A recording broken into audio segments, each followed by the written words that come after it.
semuanya, sahabatku, pemirsa dimanapun antum berada, alhamdulillah malam hari ini Allah Ta'ala beri kita rasa senang, Allah Ta'ala beri kita rasa bahagia, Allah Ta'ala beri kita rasa suka dalam taat kepadanya.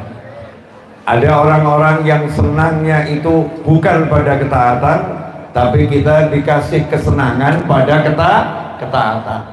Dikasih senang cari ilmu, dikasih senang berzikir, dikasih senang kumpul semacam ini. Insya Allah kalau kesenangannya semacam ini, maka nanti akan mendapatkan kesenangan yang semacam itu. Ya, ini mendapatkan jannahnya Allah Subhanahu wa Ta'ala. Amin, Allahumma amin. Pada malam hari ini saya mau bicara bab cinta. Ya, bab cinta. Cinta ini amalan yang pahalanya tidak bisa diukur. Ya, amalan yang pahalanya tidak bisa diukur. Saya kasih gambaran begini. Kalau seseorang bekerja di satu kantor, bekerja di satu perusahaan, itu bisa diukur. Berangkat jam 8, pulang jam 4, dalam 1 bulan gajinya sekian. Betul atau betul? Seperti itu ya. Dia kerja di satu warung, dia kerja di satu restoran, dia kerja sekian jam, dalam 1 bulan dia gajinya sekian. Betul? Kenapa bisa diukur? Karena itu amalan fisik. Amalan fisik, pekerjaan yang sifatnya menggunakan akalnya, menggunakan tangannya, menggunakan kakinya, menggunakan mulutnya, itu amalan fisik. Tapi hubungan suami istri nggak menggunakan fisik, menggunakan cinta, Masya Allah. Bayar mahar, ucapkan saya terima nikahnya, bayar mahal, itu balasannya dari suami unlimited, nggak berhenti. Maharnya 50.000, maharnya 100.000, maharnya 1 juta, angsurannya nggak habis sampai akhir umur. Tiap bulan kasih terus. Betul ya Bu ya? Begitu juga ibu-ibu, karena cinta, mawaddah warahmah, Allah Ta'ala berikan dalam hati suami, hati istri al-mawaddah. Apa bedanya al-mawaddah dan mahabbah? Kalau mahabbah itu rasa kagum, ya, cinta dalam bentuk rasa kagum, simpati. Jadi cuman berjalan satu arah, ya, berjalan satu arah, itu mahabbah. Tapi kalau al-mawaddah itu 2 arah, artinya cinta yang dibalas dengan cinta, itu yang namanya al-mawaddah. Makanya dikatakan mawaddah warahmah, cintanya saling berbalas. Begitu suami itu memberikan cinta, maka istri juga memberikan cinta. Walaupun hanya dengan mahar 50.000 siap mengandung dan melahirkan anak, walaupun resikonya adalah nyawa harus melayang, siap dietnya gagal, tubuhnya menjadi tidak secantik dulu gara-gara suaminya. Betul atau betul? Tapi kenapa itu dilakukan? Karena cinta. Balasannya tidak bisa diukur selama-lamanya. Maka semua amalan yang untuk Allah karena cinta itu tidak bisa diukur dengan istana, dengan bidadari dan apapun. Maka Allah katakan, siapa yang mencintai saudaranya karena Allah Ta'ala, maka Allah pun cinta kepadanya. Sebagaimana diceritakan, ada seseorang yang dia pergi dari satu desa menuju desa yang lain, dari satu kota menuju kota yang lain. Kemudian di tengah jalan dia bertemu dengan seorang pria. Pria itu lantas bertanya kepadanya, kamu mau kemana? Dijawab, saya mau ke kota itu, saya mau ke desa itu. Kenapa kamu ke sana? Maka dijawab, saya ke sana karena saya punya teman sejalan, teman yang saya cintai karena Allah Subhanahu wa Ta'ala. Saya punya saudara seiman yang saya cintai karena Allah Subhanahu wa Ta'ala. Saya pengen ketemu dia karena kangen karena Allah Subhanahu wa ta'ala. Maka yang menghadang tadi nanya kembali, apa kamu nggak ada tujuan yang lain, tujuan bisnis, cari duit dan lain sebagainya, urusan pekerjaan? Jawabannya nggak ada. Saya hanya pengen ketemu dia karena Allah Subhanahu wa ta'ala. Maka laki-laki tadi kemudian berkata, ketahuilah sesungguhnya aku adalah malaikat. Sesungguhnya aku adalah malaikat yang ditugaskan menyamar jadi manusia dan menghadangmu dan mempertanyakan tujuanmu ke sana untuk apa. Setelah kamu jawab, aku diperintahkan oleh Allah Ta'ala untuk memberitahukan, sebagaimana engkau keluar menemui saudaramu karena cintamu kepada Allah Subhanahu wa Ta'ala, maka Allah pun mencintaimu. Jadi balasannya orang yang cinta karena Allah bukan surga, tapi pemilik surga, mendapatkan Allah Subhanahu wa ta'ala. Inilah cinta. Seperti misalnya saya datang ke rumah seseorang dalam undangan acara akad nikah, pernikahan. Kalau saya datang karena undangan tersebut pengen dapat makanannya, pengen dapat buah-buahan yang dihidangkan, pengen makan durian yang disiapkan, kalau itu yang saya cari, maka saya hanya akan mendapatkan makanannya, mendapatkan duriannya, mendapatkan apelnya, mendapatkan jeruknya.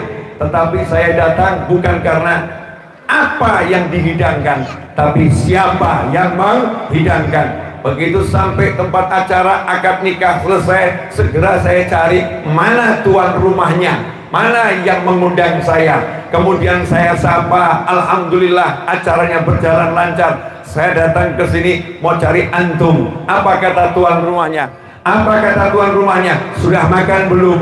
Sudah minum belum? Maka diajak ke ruangan khusus, duduk di sini. Semuanya dihidangkan dan bahkan pelayan-pelayannya semua diperintahkan untuk melayani saya. Kenapa? Karena saya nggak cari hidangannya, saya cari yang menghidangkan. Dan itu muncul karena cinta. Karena itulah ikhwani rahimakumullah, di akhir zaman seperti ini amalan cinta kepada Allah dengan diwujudkan cinta kepada Nabi Muhammad sallallahu alaihi wasallam dan cinta kepada keluarga Nabi Muhammad sallallahu alaihi wasallam dan cinta kepada para sahabat radhiyallahu taala anhum ajmain dan cinta kepada orang-orang yang soleh adalah amal yang cepat mengangkat derajat kita, cepat mengangkat pangkat kita di sisi Allah Subhanahu wa ta'ala. Karena kalau jujur kita mau andalkan sholat 5 waktu kita, sholat 5 waktu kita ini masih tanda tanya bainal makbul wal mardud, bisa diterima, bisa ditolak. Kalau kita andalkan sedekah kita,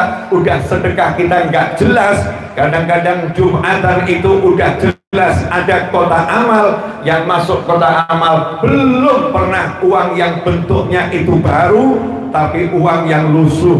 Ya kadang-kadang bukan yang angkanya besar, dipilih yang angkanya kecil. Masya Allah, kalau dilihat dari situ saja nilai sedekah kita juga tanda tanya. Belum lagi riyaknya, ujubnya, sum'ahnya. Setelah kita bersedekah dengan mengatakan itu kalau nggak saya bantu nggak punya pakaian baru dia, itu kalau nggak saya tolong nggak bakal dia nikah. Kalimat-kalimat semacam ini menghancurkan pahala sedekah. Jadi sedekah kita juga masih tanda tanya, ada pahalanya atau habis pahalanya. Dan amal-amal apapun yang lain masih dibutuhkan al-ikhlas. Kalau nggak ikhlas nggak diterima oleh Allah Subhanahu wa ta'ala. Sementara ikhlas itu yang tahu hanya Allah Subhanahu wa ta'ala. Sebagaimana dikatakan dalam kitab Minhajul Abidin, di sebuah hadis disebutkan ada seorang hamba yang berdoa, tapi doanya nggak pernah menembus pintu langit yang pertama. Karena langit ini ada 7 lapis dan setiap lapis ada penjagaan yang ketat, pengawalan ketat dari malaikat-malaikat khusus. Sebagaimana diceritakan dalam Isra dan Mi'raj Nabi Muhammad sallallahu alaihi wasallam, ketika Rasul nyampe di pintu langit yang pertama, pintu langitnya masih tertutup, pintu langitnya belum dibuka. Bahkan yang mengetuk malaikat Jibril, pimpinannya para malaikat alaihissalam, malaikat Jibril alaihissalam ngetuk pintu. penjaganya masih nanya siapa yang ngetuk pintu, padahal malaikatnya tahu kalau itu malaikat Jibril alaihissalam. Kemudian malaikat Jibril menjawab, saya Jibril alaihissalam. Tapi malaikat melihat ada sosok manusia mulia yang bersama malaikat Jibril alaihissalam, maka malaikatnya nanya, siapa yang bersama kamu? Artinya apa? Di pintu-pintu langit ini ada penjagaan yang luar biasa, tidak bisa sembarang bisa menembus penjagaan pintu langit yang pertama, apalagi pintu langit yang kedua, apalagi yang ketiga, sampai yang ketujuh. Karena itu dikatakan ada orang yang berdoa, doanya khusyuknya luar biasa, air matanya berderai, tapi doanya nggak pernah nembus sampai langit yang pertama. Kenapa? Karena setelah diteliti oleh malaikat di langit pertama, syarat utama terkabulnya doa tidak dipenuhi, yaitu pakaiannya haram, yang dimakan adalah haram, di tubuhnya ada yang haram, maka doanya ditolak oleh Allah Subhanahu wa ta'ala. Ada pula yang alhamdulillah lolos, pakaiannya halal, tubuhnya juga halal, ternyata mau naik langit yang kedua, di situ diteliti, setelah diteliti ternyata masih ada unsur-unsur lain yang menghalangi. Begitu seterusnya sampai ada satu doa yang lolos sampai langit yang ketujuh, bahkan lolos pemeriksaan yang terakhir di malaikat Jibril alaihissalam. Maka malaikat Jibril itu pun menyampaikan doa hamba tersebut kepada Allah Subhanahu wa ta'ala.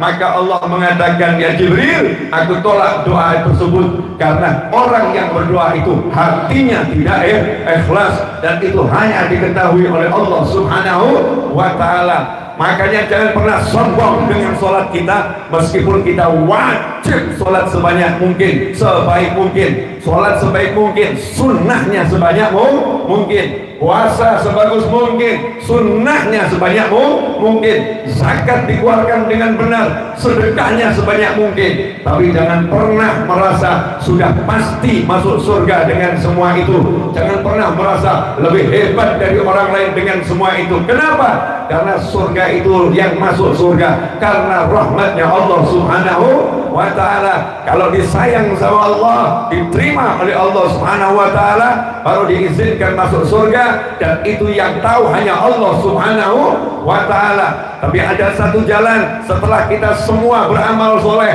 setelah kita sungguh-sungguh dalam mengejar surganya Allah Subhanahu wa ta'ala, wa rahmati qaribum minal muhsinin, sebagaimana Allah nyatakan, dan rahmatku sungguh dekat dengan orang-orang yang suka berbuat baik, orang yang suka sholat, orang yang suka puasa, orang yang suka zakat dan sedekah, orang yang suka zikir, orang yang suka senyum, orang yang suka menolong orang lain, orang yang berbakti kepada orang tua, orang yang sayang dengan adik-adiknya, adik yang sayang dengan kakak-kakaknya, tetangga yang saling mencintai satu dengan yang lain. Semua ini adalah orang-orang yang dekat dengan rahmat Allah Subhanahu wa ta'ala. Tetapi masih tanda tanya, masih tanda tanya.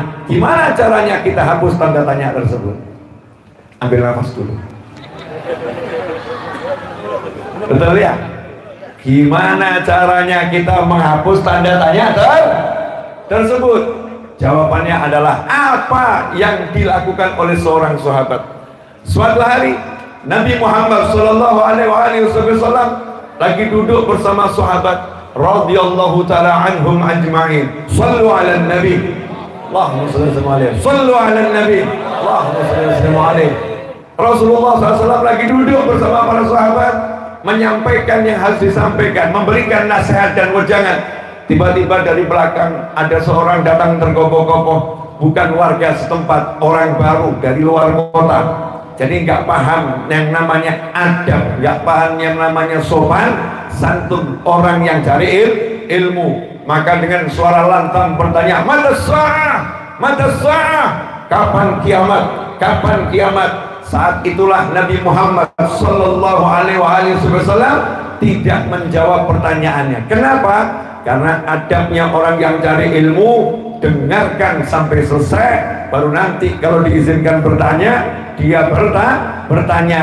Dan adabnya orang yang menyampaikan ilmu, jangan hentikan ucapan karena ada seseorang yang menyela. Sampaikanlah apa yang kamu sampaikan. Maka setelah berbicara selesai berbicara Nabi Muhammad sallallahu alaihi wasallam, barulah Rasul bertanya, manis sa'il, siapa tadi yang teriak-teriak nanya kapan kiamat, kapan kiamat? Maka orang tadi angkat tangan, saya wahai Nabi Muhammad SAW.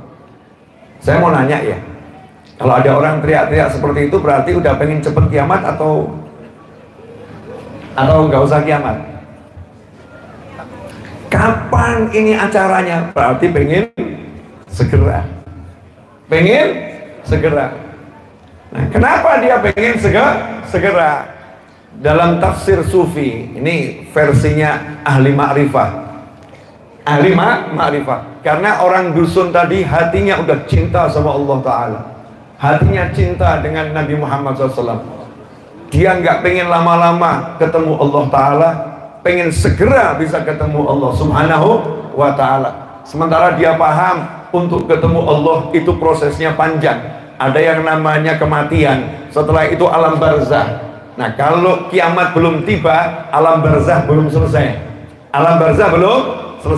Kiamat tiba, baru alam barzah akan diakhiri, berganti dengan hari kebangkitan. Setelah itu padang mahsyar, setelah itu yaumul hisab, setelah itu baru surga dan neraka. Masuk surga baru bisa bertemu dengan Allah Subhanahu wa Ta'ala dengan cara yang hanya dipahami oleh Allah, dan maha suci Allah dari segala penyerupaan kepada makhluk. Maka nanya kapan kiamat? Kenapa nggak mau lama-lama di kuburan? Pengen cepet ya, mata sah. Karena hatinya udah sangat cinta. Ini bisa diketahui dari mana? Dari jawabannya. Ternyata sampai hari ini saya buka begitu banyak kitab hadis, saya tidak menemukan Nabi Muhammad SAW menjawab pertanyaannya. Kan nanyanya kapan kiamat ya? Ada nggak jawaban Nabi Muhammad SAW? Nggak ada. Di situ ada pelajaran. Tidak semua pertanyaan harus dijawab. Dijawab. Tapi berilah jawaban sesuai yang dibutuhkan. Dibutuhkan. Misal nih istri nanya, Pak, gajinya berapa? Ya nggak perlu dijawab. Butuh apa? Kalau butuhnya cuma beli kerudung, kasih aja kerudung, nggak usah jelaskan berapa gajinya. Paham ya Pak ya? Nah, tapi kalau ternyata butuhnya beli rumah, nah itu boleh dijelasin, gaji nggak cukup, kan begitu ya? Gajinya nggak cukup. Nggak semua pertanyaan harus dijawab, tapi berikan yang dibutuhkan, itu yang lebih penting. Al-alim, orang yang alim, yang paham begitu, Misalnya nih Bu, suami nanya, nanti malam mau masak apa gitu. Berarti tandanya nanti malam suami pengen makan di rumah, betul begitu kan? Ya, ibu nggak usah menjelaskan pengen ini macam-macam, nggak usah. Cukup kasih informasi yang sederhana. Apa yang kamu inginkan sudah kusiapkan, selesai. Jangan banyak nanya, pengennya apa? Ini atau itu? Diskusi bab makanan nggak selesai, malamnya ternyata nggak dimasakkan. Ada enggak yang model begitu Pak? Oknum. Ya, ada oknum model seperti itu. Terus malam bilang, yuk kita keluar. Ya capek lagi. Padahal mau di rumah, nggak mau keluar. Nggak semua pertanyaan harus dijawab. Tapi yang dibutuhkan kasih. Kasih. Maka Nabi Muhammad SAW nggak jawab pertanyaannya, justru balik bertanya. Ngapain kamu nanya-nanya kapan kiamat? Orang awam nanya kapan kiamat, perlunya apa? Bahas kiamatnya kapan, hidupnya habis bahas kapan kiamat. Padahal nggak ada kepentingannya buat dia, nggak ada keperluannya buat dia. Orang awam lain. Kalau orang-orang yang alim, orang-orang yang berilmu, dia membahas ini untuk suatu kepentingan yang memang dibutuhkan untuk keilmuan. Tapi orang awam, bahaslah apa itu rukun sholat, apa syarat sahnya sholat, apa itu rukun wudhu, apa syarat sahnya wudhu. Ini makanannya orang awam. Ini ibu-ibu datang dari pengajian pulang, Pak, tanda-tanda kiamat sudah semakin dekat. Masya Allah. Suaminya nanya, syarat sahnya sholat apa? Kagak tahu. Rukun sholat apa? Kagak tahu. Yang dipelajari cuma tanda-tanda kiamat. Kalau nggak tahu rukun sholat, nggak tahu syarat sahnya sholat, itu udah kiamat. Itu udah kiamat. Karena kalau sholat yang nggak bener, ya itulah kiamat yang sejatinya kiamat dalam diri seseorang. Jadi harus tahu porsinya. Orang awam nggak usah bahas tentang kiamat, gak usah, tapi bahas yang satu ini. Ini yang ngajarkan Nabi Muhammad SAW. Kalau orang tadi layak dikasih tahu kapan kiamat atau tanda-tanda dekatnya kiamat, maka Rasulullah akan jawab SAW. Seperti ketika datang seseorang pakai baju serba putih, wajahnya juga bersih, ya, rambutnya hitam, ya, hitam menyala bersinar, duduk di hadapan Nabi Muhammad SAW. Kemudian nanya, mal Islam, mal iman, mal ihsan. Tanya apa itu Islam, apa itu iman, apa itu ihsan. Sama Nabi Muhammad SAW, satu persatu pertanyaannya dijawab. Terakhir orang tadi nanya, mata sa'ah, kapan kiamat? Nanya yang sama, kapan kiamat? Maka Nabi Muhammad SAW jawabannya sangat indah. Mal mas'ul anha bi'alam minas sa'il, atau kama qala sallallahu. Mohon maaf, yang ditanya tidak lebih tahu daripada yang bertanya. Nabi tawadhu, merendahkan diri. Tapi, nah ada tapinya, saya akan beritahu ciri-ciri kalau kiamat sudah dekat, tanda-tandanya kalau kiamat sudah dekat. Kemudian disebutkan beberapa tanda-tanda kiamat sudah dekat. Setelah itu orang itu pergi dan mengatakan sodakta, sodakta, sodakta. Setiap jawaban dibilang benar kamu, benar kamu, benar kamu. Pergi sahabat, heran siapa orang ini. Setelah beberapa hari Nabi Muhammad SAW duduk dengan Sayyidina Umar bin Khattab radhiyallahu ta'ala anhu. Kemudian Rasulullah bertanya, wahai Umar, tahu nggak kamu orang yang kemarin datang nanya-nanya apa itu Islam, apa itu iman, apa itu ihsan, kapan kiamat? Tahu nggak kamu siapa orang itu? Allah wa Rasuluhu a'lam. Itulah adabnya para sahabat. Allah dan Rasulnya lebih ngerti. Maka Nabi Muhammad SAW menjawab, ketahuilah dia adalah malaikat Jibril atakum, sengaja datang kepada kalian semua untuk mengajarkan kepada kalian hal-hal yang menjadi perkara agama kalian. Karena itulah Islam, iman, ihsan disebut sebagai arkanuddin, tiang-tiangnya agama. Di situ malaikat Jibril nggak ngajar, tapi Rasul mengatakan mengajarkan. Kenapa? Karena ada cara mengajarnya orang alim dengan cara bertanya kepada orang yang lebih alim agar yang lebih alim yang mengajarkan. Itu namanya mengajarkan menggunakan lisannya orang lain. Begitu yang nanya ini orang alim bukan orang awam. Nabi Muhammad SAW merendahkan diri meskipun beliau tahu kapan kiamat akan terjadi, tapi nggak boleh dibuka rahasianya kepada siapapun. Karena itu Rasul tidak mengatakan saya tidak tahu. Ini ilmu ya. Nah, nggak ada jawaban Nabi Muhammad SAW mengatakan maaf saya nggak tahu gitu ya. Tapi yang ada Pak, mal mas'ul anha bi'alam yasail, atau kama qala sallallahu. Yang ditanya tidak lebih tahu daripada yang bertanya. Tidak lebih tahu. Ilmuku sama ilmu kamu kelihatannya aku nggak lebih tahu dari kamu. Merendahkan diri. Kenapa semacam itu? Karena itulah sifatnya orang yang alim, sifatnya Nabi Muhammad SAW. Tapi ciri-cirinya dikasih tahu. Misal begini, ada orang nanya sama saya, Habib, ya saya mau nanya sama Habib, boleh silahkan. Habib tahu nggak rumahnya Pak Andi? Saya jawab, saya tidak lebih tahu dari kamu. Saya tidak lebih tahu dari kamu. Cuman saya jelaskan ya ciri-ciri rumahnya. Oh rumahnya itu begini, oh itu begini, begini, begini, begini, begini. Semua ciri-cirinya saya jelaskan. Berarti saya tahu nggak? Berarti saya tahu nggak? Itu semua asratus sa'ah, ciri-ciri kiamat dijelaskan oleh Nabi Muhammad SAW. Berarti Rasulullah tahu nggak? Tahu, tapi nggak boleh ngasih tahu. Nah, kenapa saya ngomong seperti ini?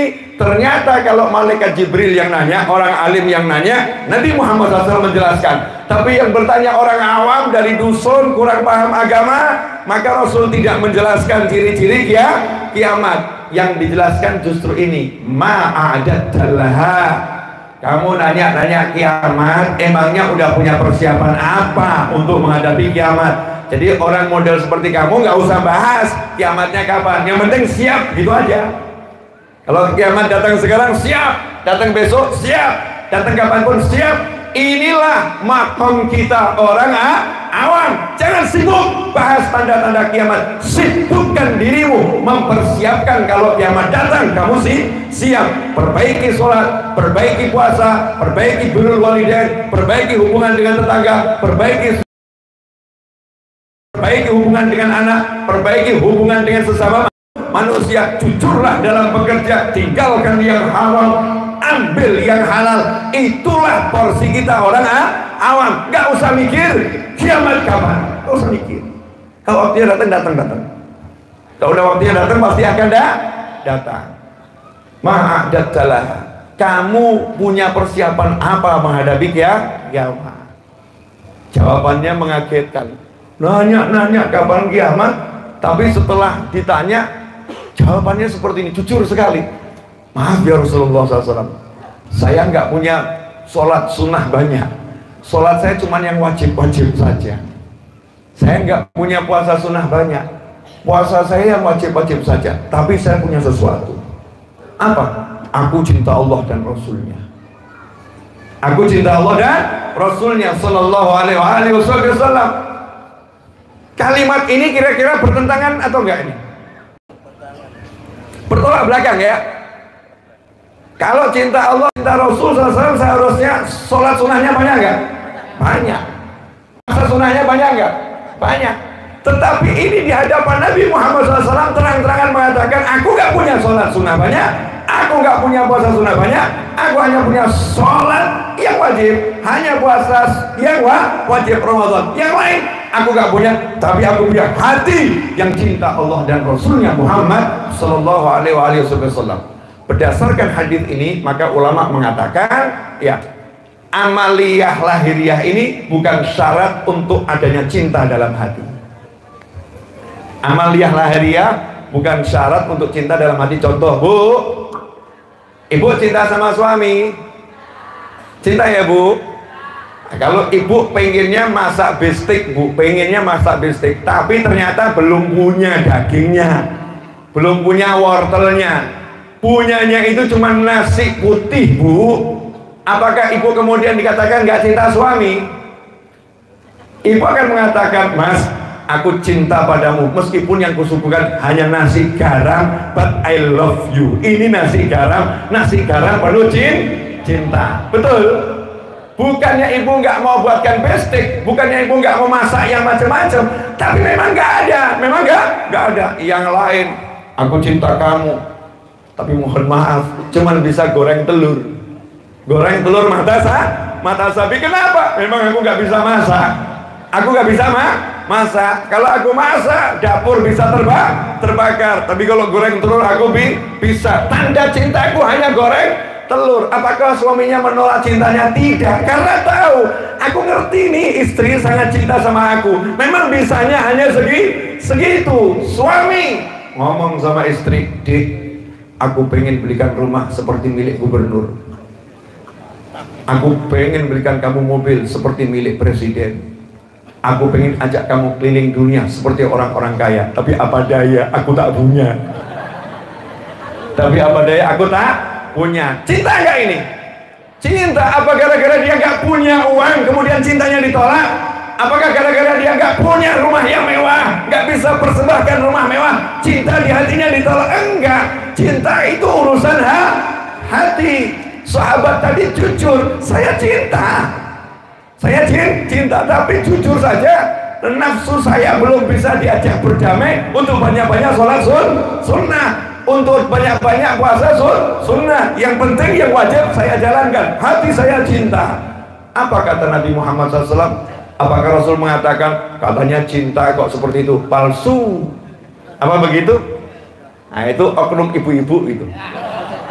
Katanya cinta, belikan motor aja nggak mampu. Katanya cinta, ya belikan mobil aja nggak mampu. Katanya cinta, ngontrak rumah aja nggak bisa. Numpang mertua, katanya cinta. Palsu, palsu sama bibirnya maju, palsu. Oknum ibu, betul. Ada juga yang suami ngomong sama istrinya, katanya cinta, tapi kamu nggak pernah itu berdandan di rumah, nggak pernah berdandan di rumah. Istri yang ngebantin, mau dandan pakai apa? Ini beli uangnya dari mana?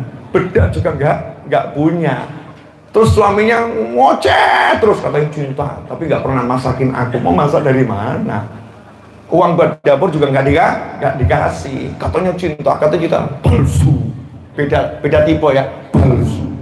Kalau istri palsu, kalau suami palsu. Ini dua manusia ini nggak beres, nggak beres. Kalau yang beres paham, saya tahu hatinya cinta. Maka Nabi Muhammad SAW mengatakan apa? Kalimat yang membuat gempar seluruh sahabat yang ahli puasa, sahabat yang ahli qiraatul Quran, sahabat yang ahli sholat sunnah, sahabat yang ahli tahajud, sahabat yang ahli duha, sahabat yang ahli sedekah, semuanya gempar karena jawaban Nabi Muhammad SAW untuk orang yang hanya sholat fardu, yang hanya puasa Ramadan. Nabi mengatakan SAW, anta ma'aman ahbabta. Jangan khawatir, kamu akan dikumpulkan bersama yang kamu cintai. Masya Allah. Jangan pernah kecewakan orang yang jatuh cinta karena tak berharta. Kan begitu ya? Jangan pernah kecewakan orang yang jatuh cinta karena amalnya belum seberapa, tapi lihat hatinya penuh cinta. Maka Nabi Muhammad SAW melihat amalnya nggak seberapa yang lahir, tapi hatinya penuh cinta.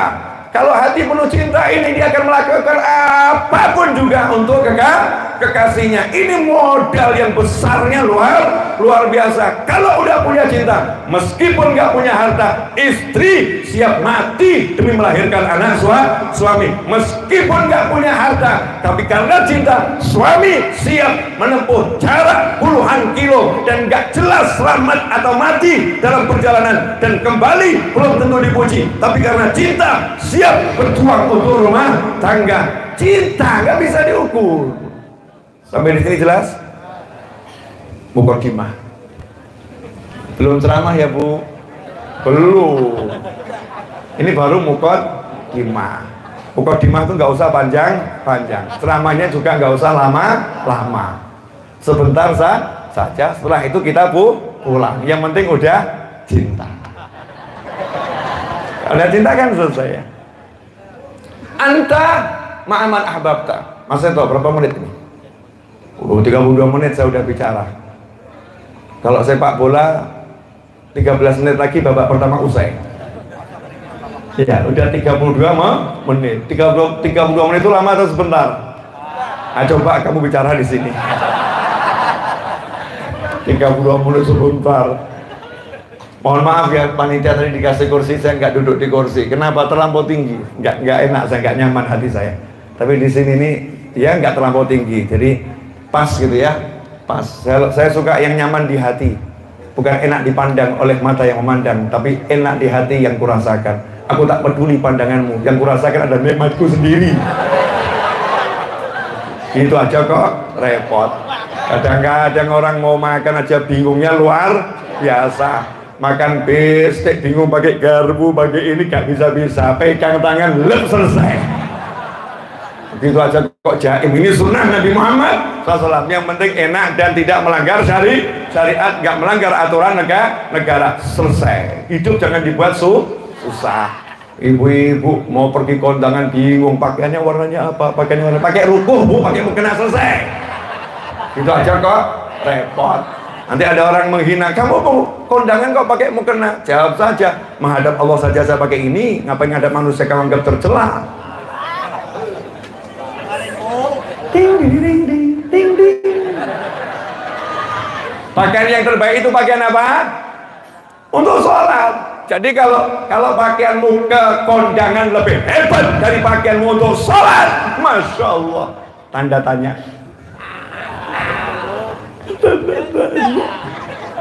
Tanda tanya. Untuk membuktikan gini aja Bu, boleh saya buktikan? Nanti kalau ibu berangkat umroh, kira-kira pakaiannya dibawa masuk ke Ka'bah itu pakaian yang kondangan atau pakaian sholat?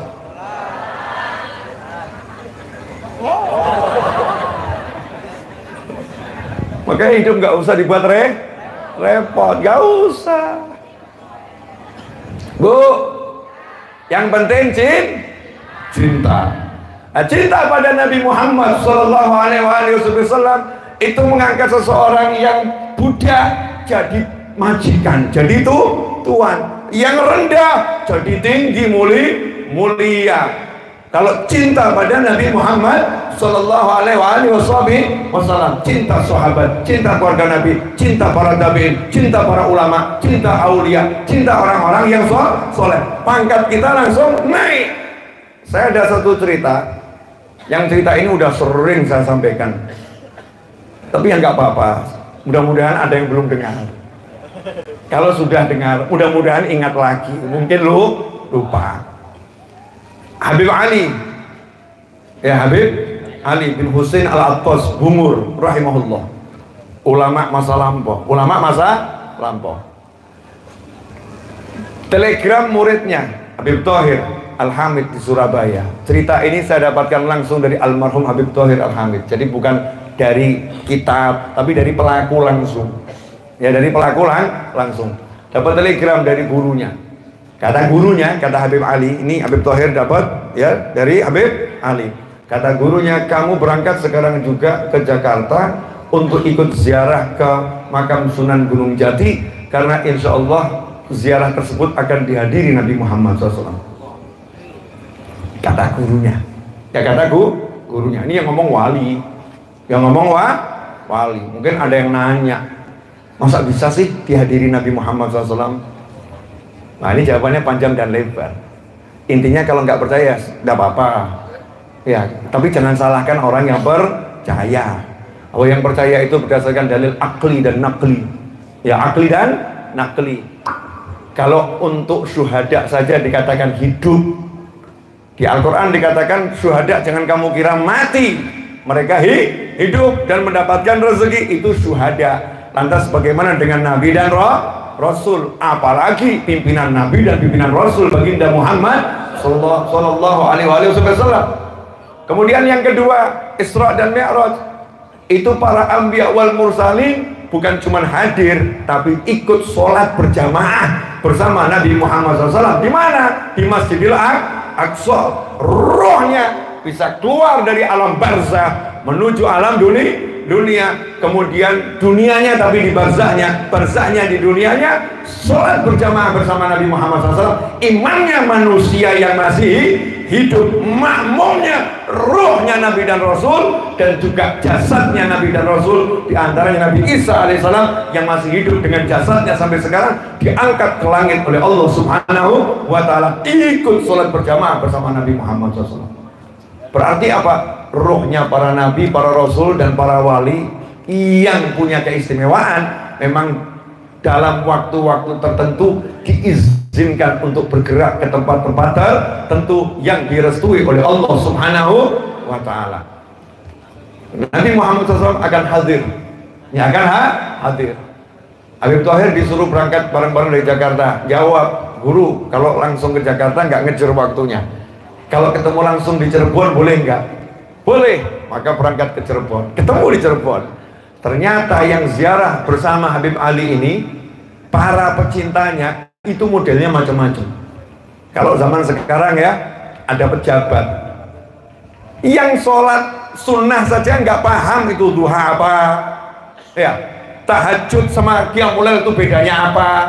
Tapi hatinya, cintanya sama Habib Ali ini luar biasa. Pokoknya Habib Ali ziarah, saya mau ikut ziarah. Punya modal cinta. Maka ketika sampai di makam Sunan Gunung Jati, untuk masuk area makam itu ada syarat, betul ya? Ada syarat. Kalau zaman dahulu ada syarat yang tegas. Kalau nasabnya nggak nyambung pada Nabi Muhammad SAW, kalau bukan Habib nggak bisa masuk. Kan begitu ya? Kalau sekarang harus pakai surat. nggak bisa masuk kalau bukan Habib. Nah, pengikutnya Habib Ali ini karena juga orang-orang kuat, ya orang-orang kuat, meskipun memang bukan orang alim, tapi orang-orang yang punya pangkat saat itu marah nggak boleh masuk, marah. Yang jaga makam juga nggak mengizinkan, tegas. Ya, kalau bukan Habib nggak boleh. Akhirnya terjadi keributan, keributan. Habib Ali belum masuk, noleh ke belakang. Ada apa kok ribut-ribut? Ini Bib, kami nggak boleh ikut Habib masuk. Habibnya nanya, kenapa nggak boleh masuk? Bukan Habib, Bib, jadi nggak boleh masuk. Apa kata Habib Ali? Apa mengatakan, ya udah ya kalian tunggu di sini, saya wakilin? Apa begitu? Tidak. Habib Ali mengatakan, wahai saudara-saudaraku, sahabat-sahabatku, udah nggak usah bingung.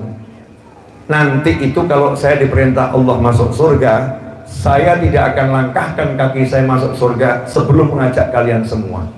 Apalagi sekedar masuk makamnya Sunan Gunung Jati, tak mungkin kulakukan tanpa membawa kalian semua.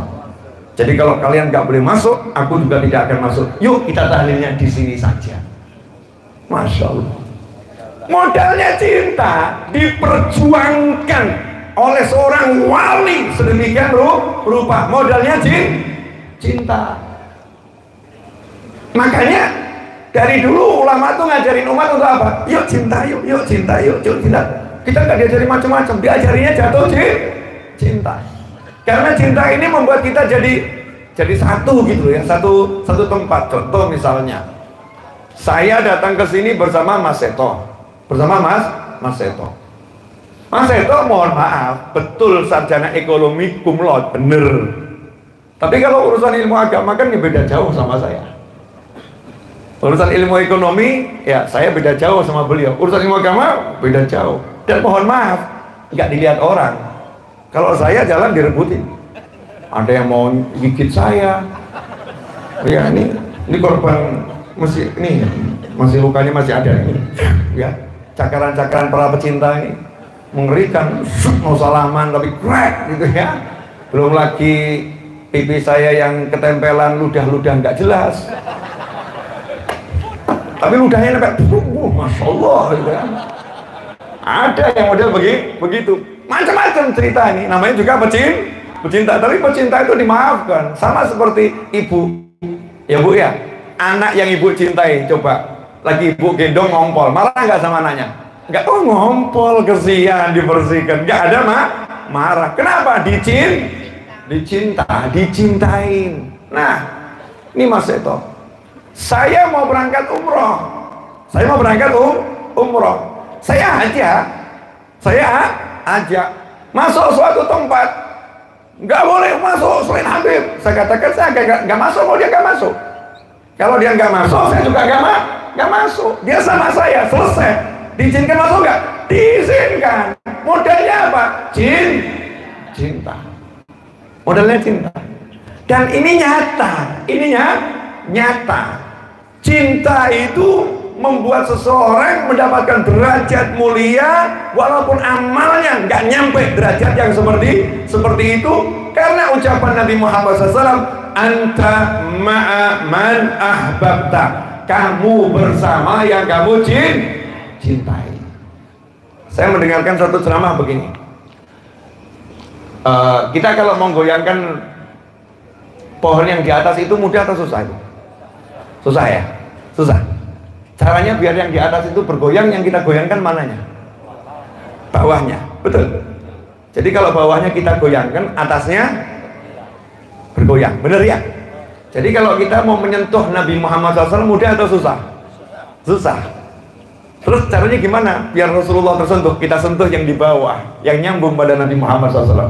Kita sentuh para habaib, kita sentuh para kiai, muhibbin, para pecinta Nabi. Karena para pecinta Nabi masuk dalam kelompok keluarga Nabi Muhammad SAW. Seperti Rasul katakan pada seorang sahabat bernama Salman radhiyallahu ta'ala anhu, Salman itu bukan Habib, Salman itu nggak ada nasabnya nyambung pada Nabi, bukan. Makanya jangan pernah ngaku-ngaku Habib, jangan pernah ngaku-ngaku keturunan Nabi kalau memang nasabnya nggak nyambung pada Nabi Muhammad SAW. Tapi jangan khawatir, Salman ini biasa, orang biasa, sahabat Nabi, bukan keponakan Nabi, bukan sepupu Nabi, bukan paman Nabi, bukan anak Nabi, bukan cucu Nabi, bukan kerabat Nabi Muhammad SAW. Orang biasa, tapi cintanya pada Nabi Muhammad SAW luar biasa. Maka Rasul mengatakan, diumumkan oleh Nabi Muhammad SAW, Salman minna ahlal bait. Salman ini masuk dalam keluargaku. Mau bilang apa coba? Nggak punya nasab tapi masuk keluarga, enak kan ya? Kalau bahasa kita, Salman orang dalam, people in. Bahasa Inggris nggak jelas, orang dalam kan ya, people in. Salman orang dalam, orang saya. Mau ngomong apa kalau dalam begitu? Maka kita jadi ini saja, yang bukan Habib, sibuk gimana nanti diakui oleh Nabi Muhammad SAW. Ini orang dalam, ini orang dalam, ini orang dalam. Dan banyak ulama yang semacam itu, bukan Habib, tapi jadi orang yang dianggap sebagai keluarga besar Nabi Muhammad Sallallahu Alaihi Wasallam. Masuk dalam kalimat anta ma'aman ahbabta. Kita cintai ini anak cucu Nabi Muhammad SAW. Gak usah lihat bentuknya, gak usah lihat bentuknya begini, bentuknya begitu. Tujuan kita bukan cucunya. Tujuannya siapa? Kakeknya. Ulama gak usah lihat bentuknya, gak usah hormati, takzimi. Yang penting ulama bener, orang ilmunya bener. Tujuan kita siapa? Nabi Muhammad Sallallahu Alaihi Wasallam. Muslim. Kalau ada umat Nabi Muhammad SAW, umat Rasulullah, modelnya seperti apapun, jangan caci, jangan maki, jangan hina, jangan rendahkan. Kenapa? Karena dia umatnya Nabi Muhammad SAW, dicintai oleh Nabi Muhammad SAW. Kita rawat nih umatnya Rasulullah. Rasulullahnya kena, senang sama kita. Siapa itu? Jelas semuanya? Oke, sekarang saya kasih gambaran. Ini belum dalilnya ya, belum. Nanti dalil belakangan. Satu dalil dulu. Anta ma'aman ahbabta. Pakai dalil akal dulu. Saya punya anak, terus datang seseorang ke rumah saya, memberikan hadiah kepada anak saya, handphone atau laptop atau buah satu keranjang, apapun namanya hadiah. Otomatis hati saya ini akan senang dengan orang tersebut. Betul nggak itu? Jadi bapak ibu kalau punya anak, tahu-tahu ada orang kok baik sama anak ibu, anaknya ya bu ya, iya, nih hadiah ya dek, apalagi hadiahnya 10 juta gitu. Masya Allah. Ibu senang nggak sama orang tadi? Senang ya? Senang. Kenal nggak? Nggak kenal. Nggak kenal. Ibu nggak bakal nanya riwayatmu bagaimana, enggak. Yang ibu lihat cuma satu hal, dia baik kepada anak saya, selesai, betul? Maka kita akan punya rasa, ini manusia, naluri manusia, ruhaninya, nuraninya akan bicara seperti itu. Saya harus membalas kebaikannya, betul?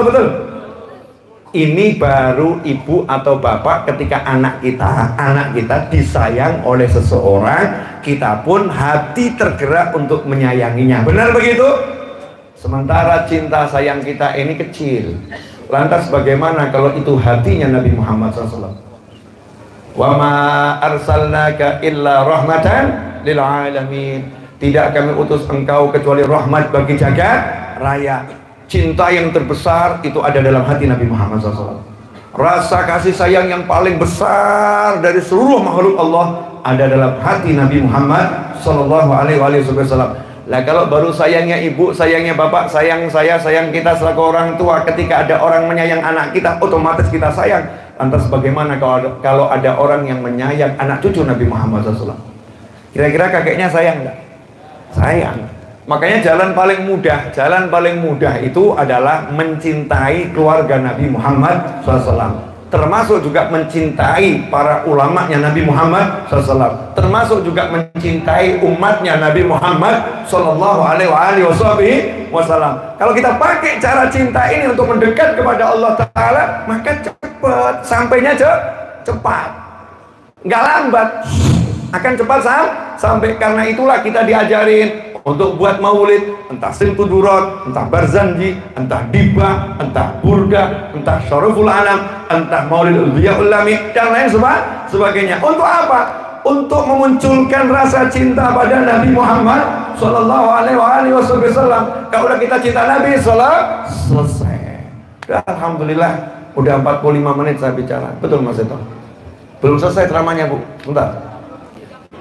Mas Eto ini 49. 49 sama 45 banyak mana? Banyak 49 ya? Tambah atau udah cukup? Lagi Bu. Masya Allah. Tanda-tanda cinta udah muncul dari hatinya. Karena siapapun yang jatuh cinta, walaupun berjuta tahun tak akan terasa. Tapi hati yang saling membenci, duduk semenit rasanya seperti berjuta-juta tahun. Kok gak boleh, kok gak boleh, kok gak pulang-pulang ya tamunya? Karena gak cinta. Tapi kalau cinta gak terasa. Karena itulah nanti di surga kita gak akan merasa surga itu abadi, tapi gak akan terasa. Kenapa? Karena kita membutuhkan waktu yang banyak untuk menatap yang kita cinta. Jadi asyik terus di surga dia, asyik tuh, terus insya Allah semua masuk surga. Ya itu tadi bab cinta cuman sedikit saja. Sekarang lanjut bab berikutnya. Boleh? Aja ngumet. Jangan pusing. Akhir zaman ini banyak orang yang sedikit-sedikit ngeluh, saya pusing. Nggak punya pekerjaan, waktu belum punya pasangan, setelah punya pasangan,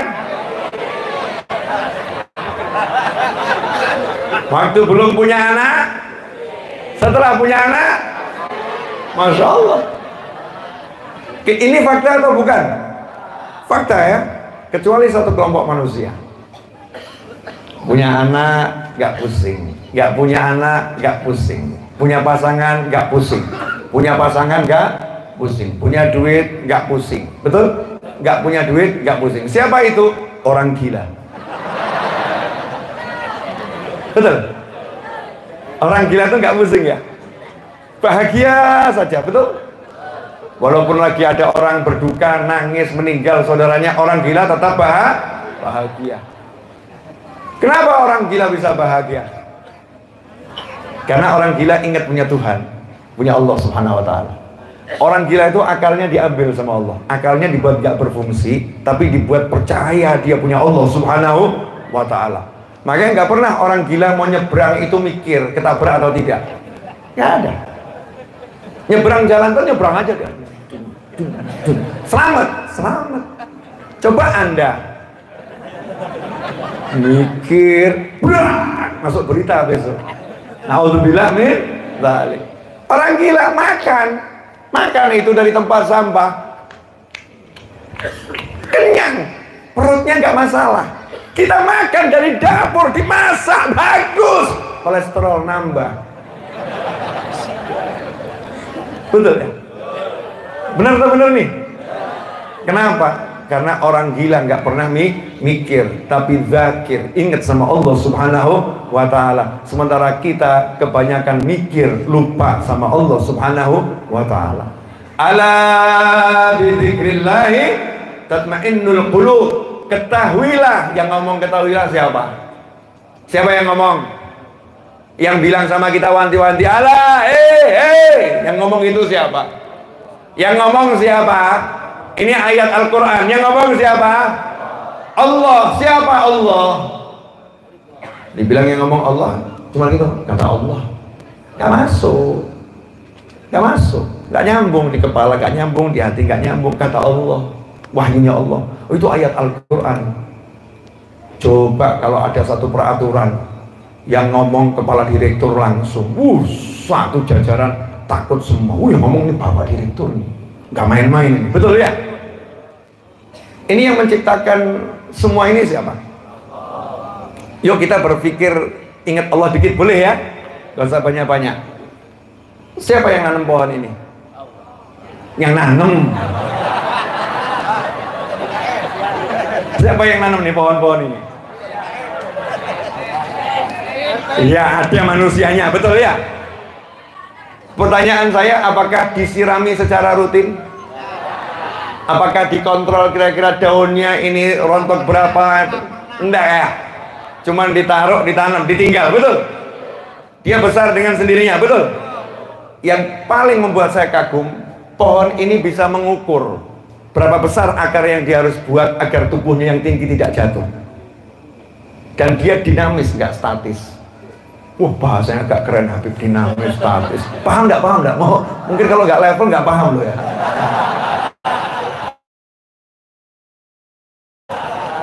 Saya harus memahamkan soalnya. Paham nggak kira-kira? Dinamis itu maksudnya kalau nggak salah lo ya. Saya juga nggak paham juga. Sok-sok aja dinamis, kalau nggak salah terus bergerak, tumbuh, dinamis ya. Kalau statis itu statis, diam, tidak bergerak. Bener? Contoh, hotel 30 lantai, dinamis atau statis? Statis.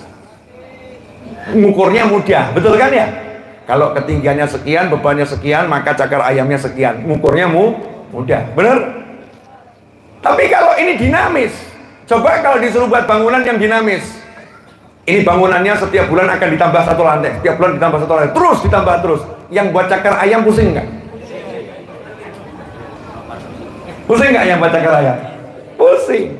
Tapi Allah Subhanahu Wa Taala katakan pada pohon, tumbuh kamu. Pohonnya itu bisa mikir dengan izin Allah Ta'ala. Kutumbuhkan akar sebanyak ini, sepanjang ini, sebesar ini, sesuai kebutuhan tubuhku yang akan terus mendulang tinggi. Subhanallah. Baru satu pohon saja gini kita kok masih apa namanya, lihat ini aja udah luar biasa, betul ya? Nah, wa fi anfusikum afala tubsirun. Ya udahlah, nggak usah pohon. Pohon kita kan jauh, diri kita sendiri. Wa fi anfusikum afala tubsirun.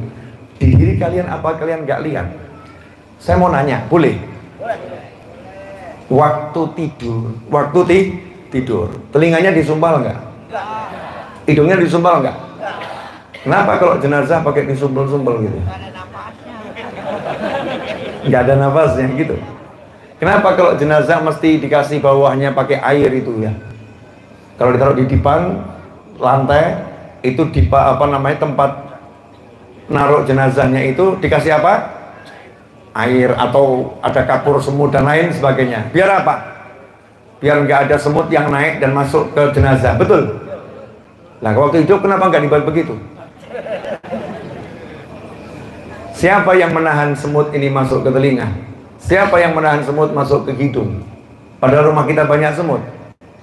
Begitu kita meninggal semutnya datang, kita hidup semutnya nggak datang. Kok tahu ya semutnya ya?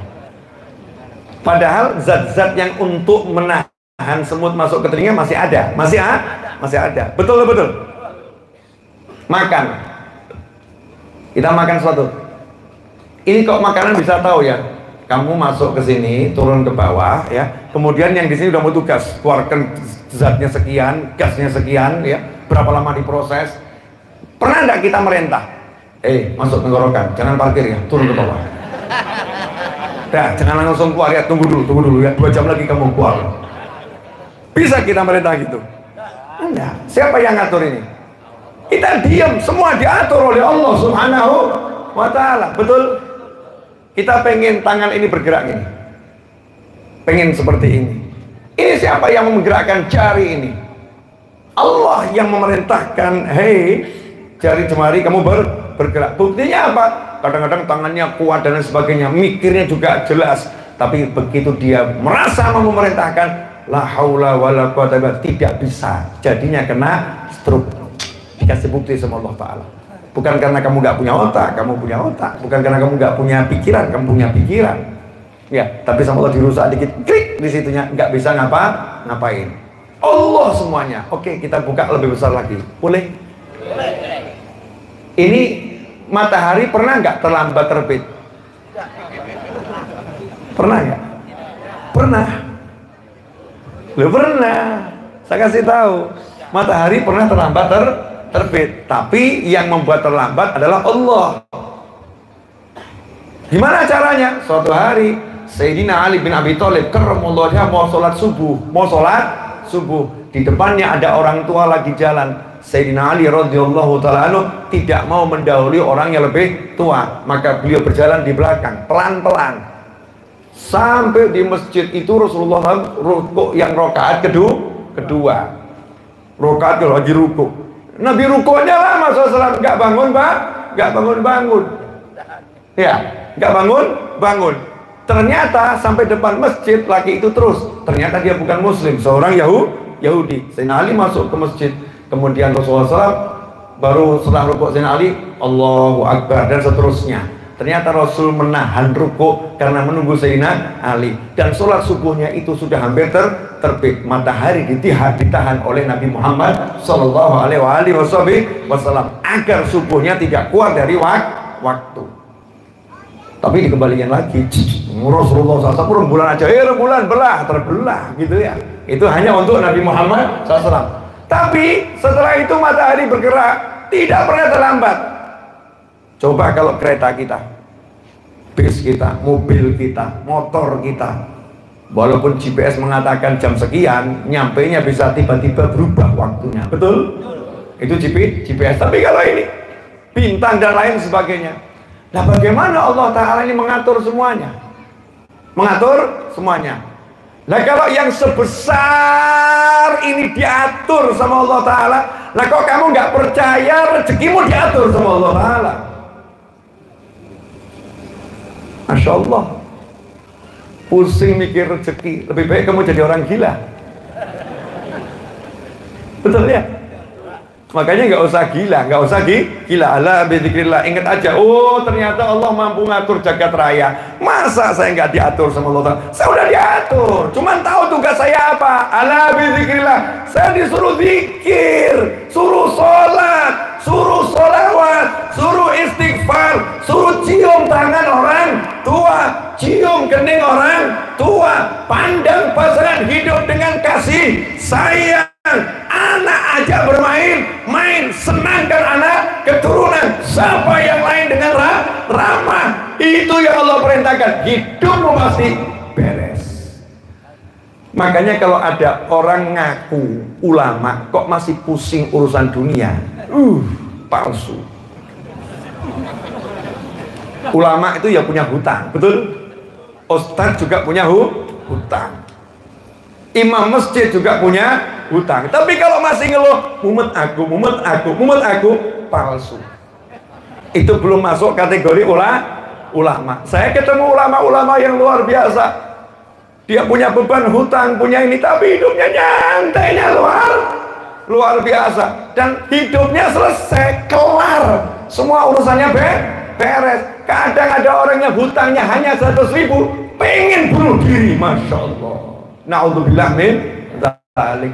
Hanya karena nggak bisa ngangsur motor, pengen nyebur ke kolam itu, Masya Allah.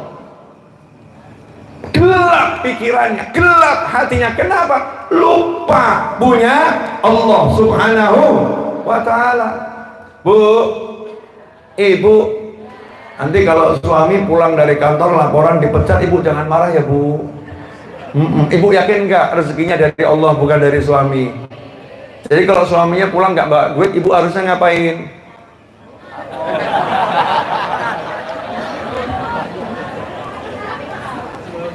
Bu, suaminya nggak ngasih duit, bu, nggak ngasih nafkah, ibu protes atau nggak protes? Berarti ibu protes sama siapa? Yang ngasih rezeki siapa? Yang nahan rezeki ibu siapa? Kalau ibu protes sama suami, berarti ibu merotesin siapa? Pinter, Masya Allah. Bu, seharusnya kalau suami itu pulang dari kantor nggak bawa duit, bahkan berita dipecat, ibu tatap dengan pandangan senyum penuh cinta, sembari berkata, tak mendapatkan dunia dan segala isinya tak jadi masalah, tapi kalau tak mendapatkan dirimu itulah masalah.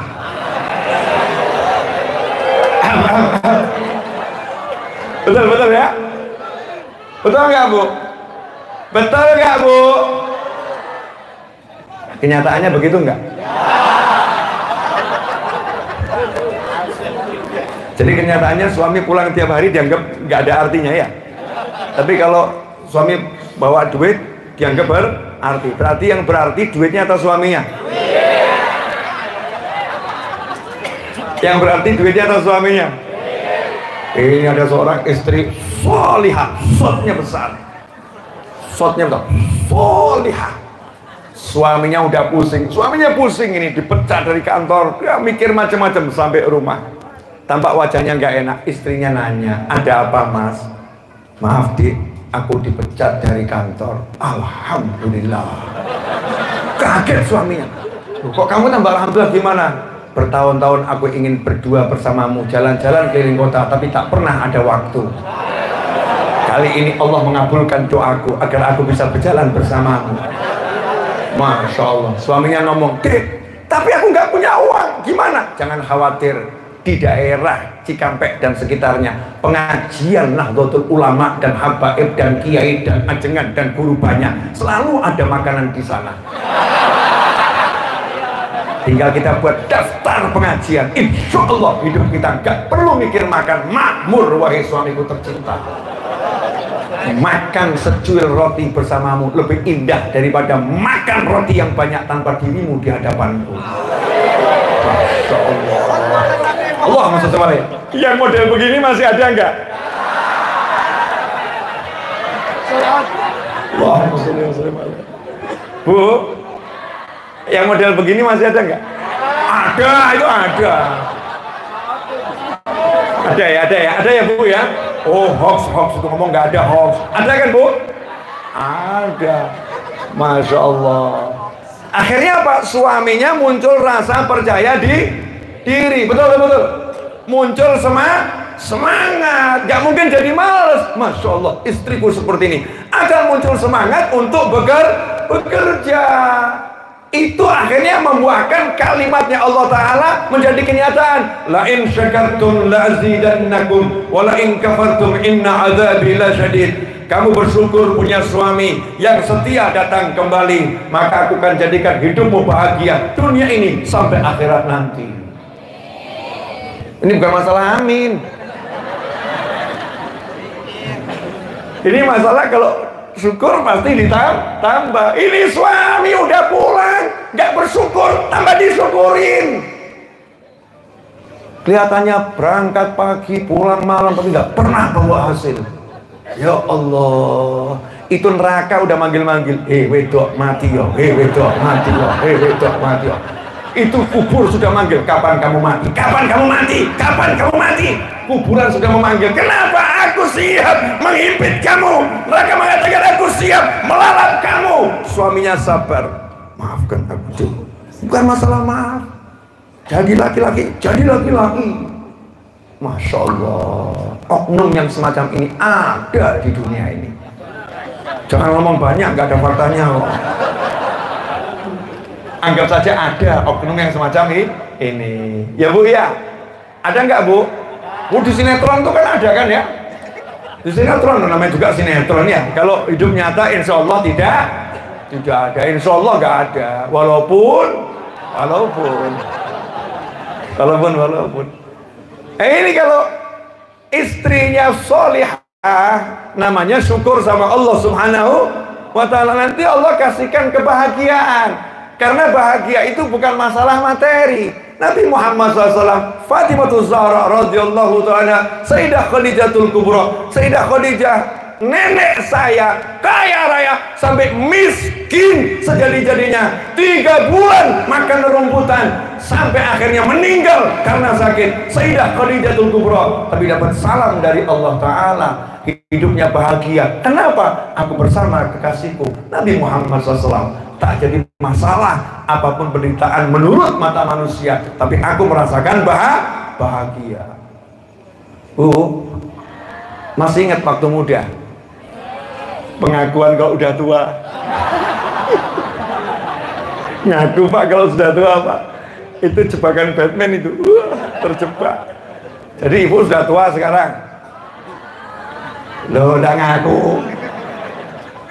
Anak-anak muda tuh, anak-anak muda mendaki gunung bersama yang dicinta, nggak punya apa-apa,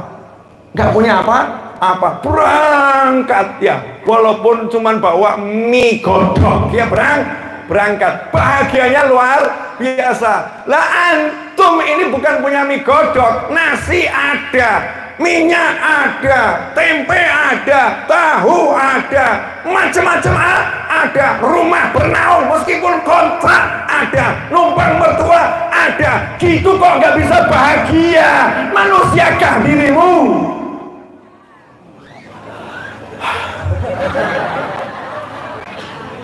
Nah, orang gila rumah nggak punya, makanan nggak tersedia, kawan semua menyingkir. Coba toh orang gila lewat, kita deketin atau nyingkir? Nyingkir. Orang gila hidup sendiri tapi bisa bahagia. Nah, kamu punya pasangan, punya anak, punya orang tua, kok hidup penuh dengan luka dan penuh dengan sambat sana, sambat sini, keluh sana, keluh sini. Orang gila pun mengatakan, kesian orang-orang gila itu ya, cuman aku yang waras.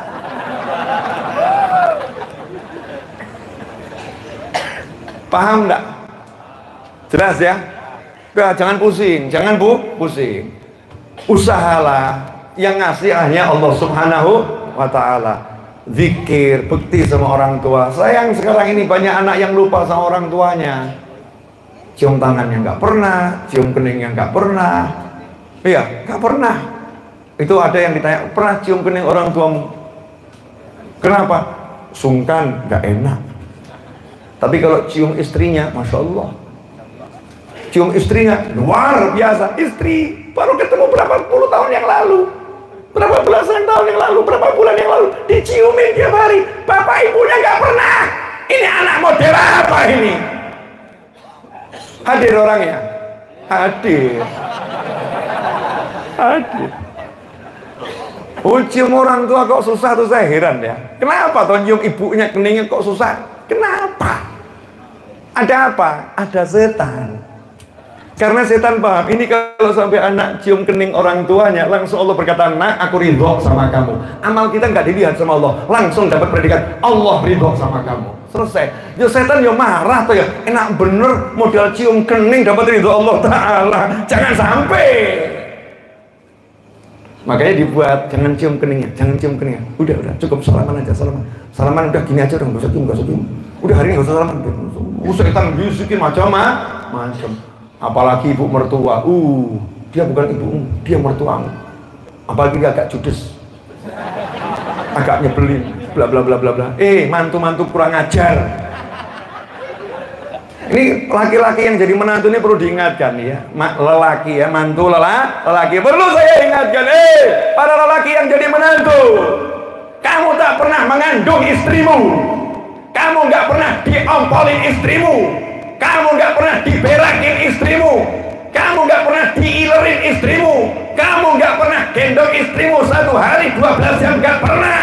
Tapi ibu mertuamu mengandung dan seterusnya, nggak pernah minta bayaran pada istrimu. Setelah dia besar dewasa, kamu datang minta bayar cuma 2 juta, anaknya dikasihkan, dibuatkan pesta, diundangkan orang, terus kamu masih bilang mertuamu judes. Masya Allah, mantu cak apa ini? Bu, mau punya mantu laki-laki model seperti itu? Nggak mau ya bu ya? Nggak mau. Makanya suaminya nasehatin, jangan justru ibunya yang disalahkan. Memang ibuku keterlaluan kok mas, memang ibuku keterlaluan mas, memang ibuku nggak bener mas, memang ibuku. Mestinya bilang ke suaminya, mas, walaupun ibuku seperti itu, tapi aku diserahkan kepadamu. Betul? Betul ya? Mau bayar berapa? Belum tahu rasanya punya anak perempuan kan? Kalau kamu nggak hormatin mertuamu perempuan, nanti akan tiba waktunya kamu tidak akan dihormati juga. Ngeri atau nggak ngeri? Ngeri. Dan ceramah saya udah 1 jam lewat. Berapa waktunya Mas Eto? Iya, 1 jam 12 menit. Tambah dikit boleh? Dikit tuh ya. Bu, ibu, siap jadi istri sholihah? Oh, jadi selama ini belum?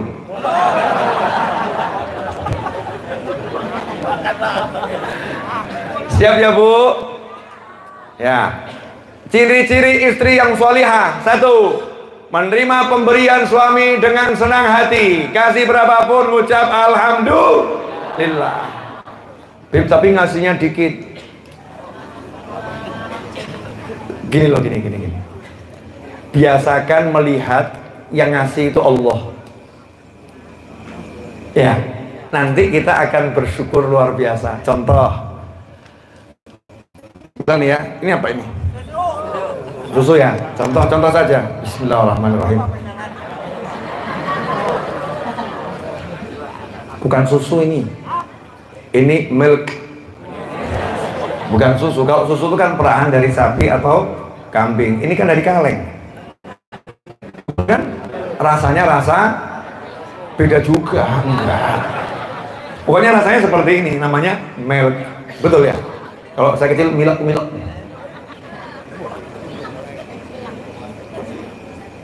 Alhamdulillah enak. Lanjut dulu, enak kok ya. Ngapain ngurusin orang lain? Alhamdulillah. Yang mau pulang boleh pulang, gak ada masalah.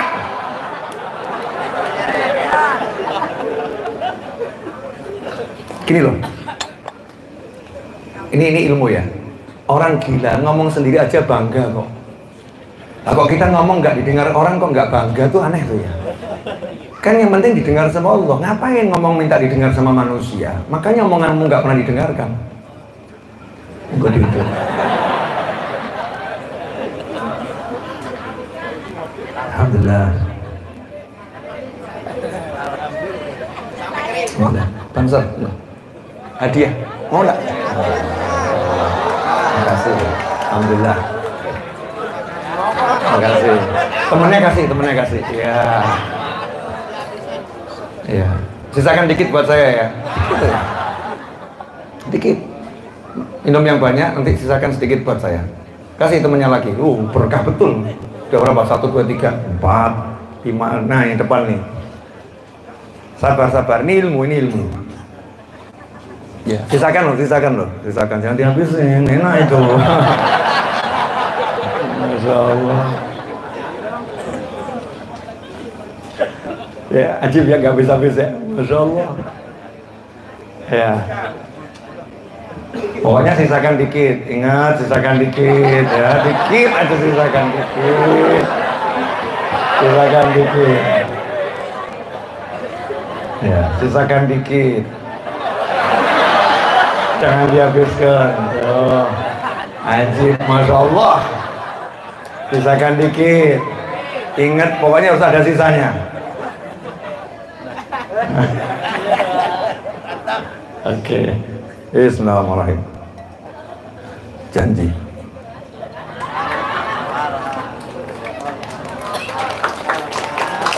Habis ya. Alhamdulillah. 1 gelas dibagi banyak orang, membuat banyak orang bahagia. Betul? Dan kita pun juga ikut merasakan nikmat karena bahagianya orang itu kita rasakan. Tapi 1 gelas kita minum sendiri belum tentu kita dapat bahagia. Paham? Nah, sekarang ilmunya gini. Ini susu atau tadi susu kaleng milk tadi ya. Saya serahkan ke Fulan, saya nggak tahu namanya bangsernya, Mas saya Ian. Nah, saya serahkan Mas Ian. Mas Ian senang, temannya siang. Kira-kira dilihat minumannya? Bukan. Yang dilihat siapa? Saya yang ngasih. Bukan masalah gelasnya atau isinya, tapi siapa yang memberikannya. Betul? Nah, kalau Mas Ian baru melihat saya bisa bahagia, lantas bagaimana kalau setiap ada pemberian engkau melihat Allah yang memberikannya? Bahagia enggak kira-kira? Masih lihat angka? Maka nanti kalau Bapak ngasih ke ibu, bilang begini, Bu, ini dari Allah. Biar ingat, Bu, ini dari Allah, bukan dari aku. Istrinya enggak ya, ku terima ini bukan dari kamu. Ku terima ini dari Allah. Anaknya bingung. Iki bapak ibu neng ngopo gitu. Belum makom, anaknya belum makom. Kalau begitu jadinya bahagia. Itu namanya syukur. Syukur itu bisa melihat Allah yang memberikannya sehingga dinikmatin. Contoh begini. Waktu dulu masih muda-muda itu remaja-remaja itu ya. Dulu katanya anak-anak remaja, kan saya nggak pernah mengalami masa remaja. Masa anak-anak terus kok. Nggak pernah remaja. Saya tuh merasa masih anak-anak. Makanya ini suka duduk begini nyantai asik gitu kan ya. Orang-orang aja menganggap saya udah tua, padahal saya masih anak-anak. Itu para remaja itu ya, dulu kalau saya nggak salah loh ya, kalau lagi senang dengan seseorang terus dikasih pulpen harga Rp1.000, pulpen harga Rp1.000, senang atau nggak senang? Senang. Dia pegang, dia pakai, dia ciumin. Temennya nanya, pulpen kok kamu cium-cium? Bukan sembarang pulpen ini, dari dia. Betul? Cium. Tidur ditaruh di bawah bantal dari dia, rasanya ngeloni. Masya Allah.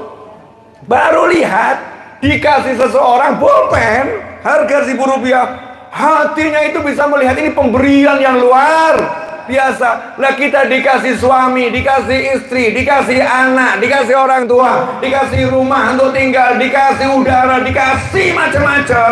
Mungkin cuma nggak dapat Rp1,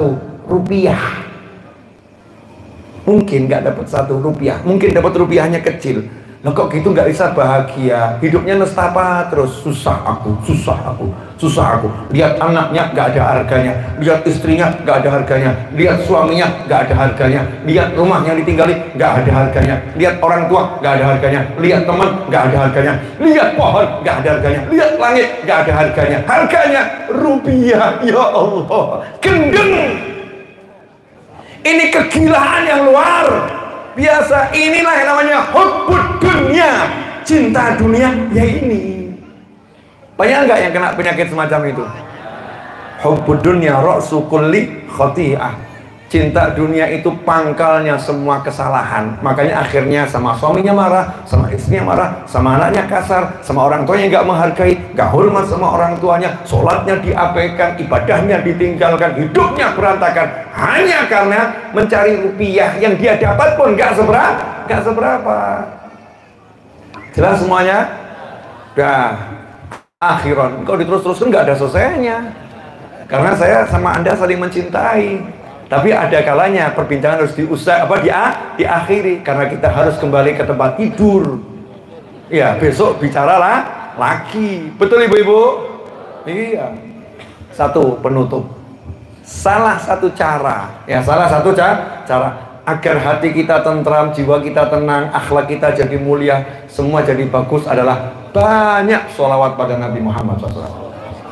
Makanya sekarang saya lagi menggalakkan diri saya sendiri, keluarga saya dan teman-teman saya, termasuk antum semua. Saya ajak yang sering nanya sama keluarga, udah sholawat pagi belum? Udah sholawat sore belum? Duduk udah sholawat belum? Ini duduk harus baca sholawat. Waktu mau berdiri udah sholawat belum tadi?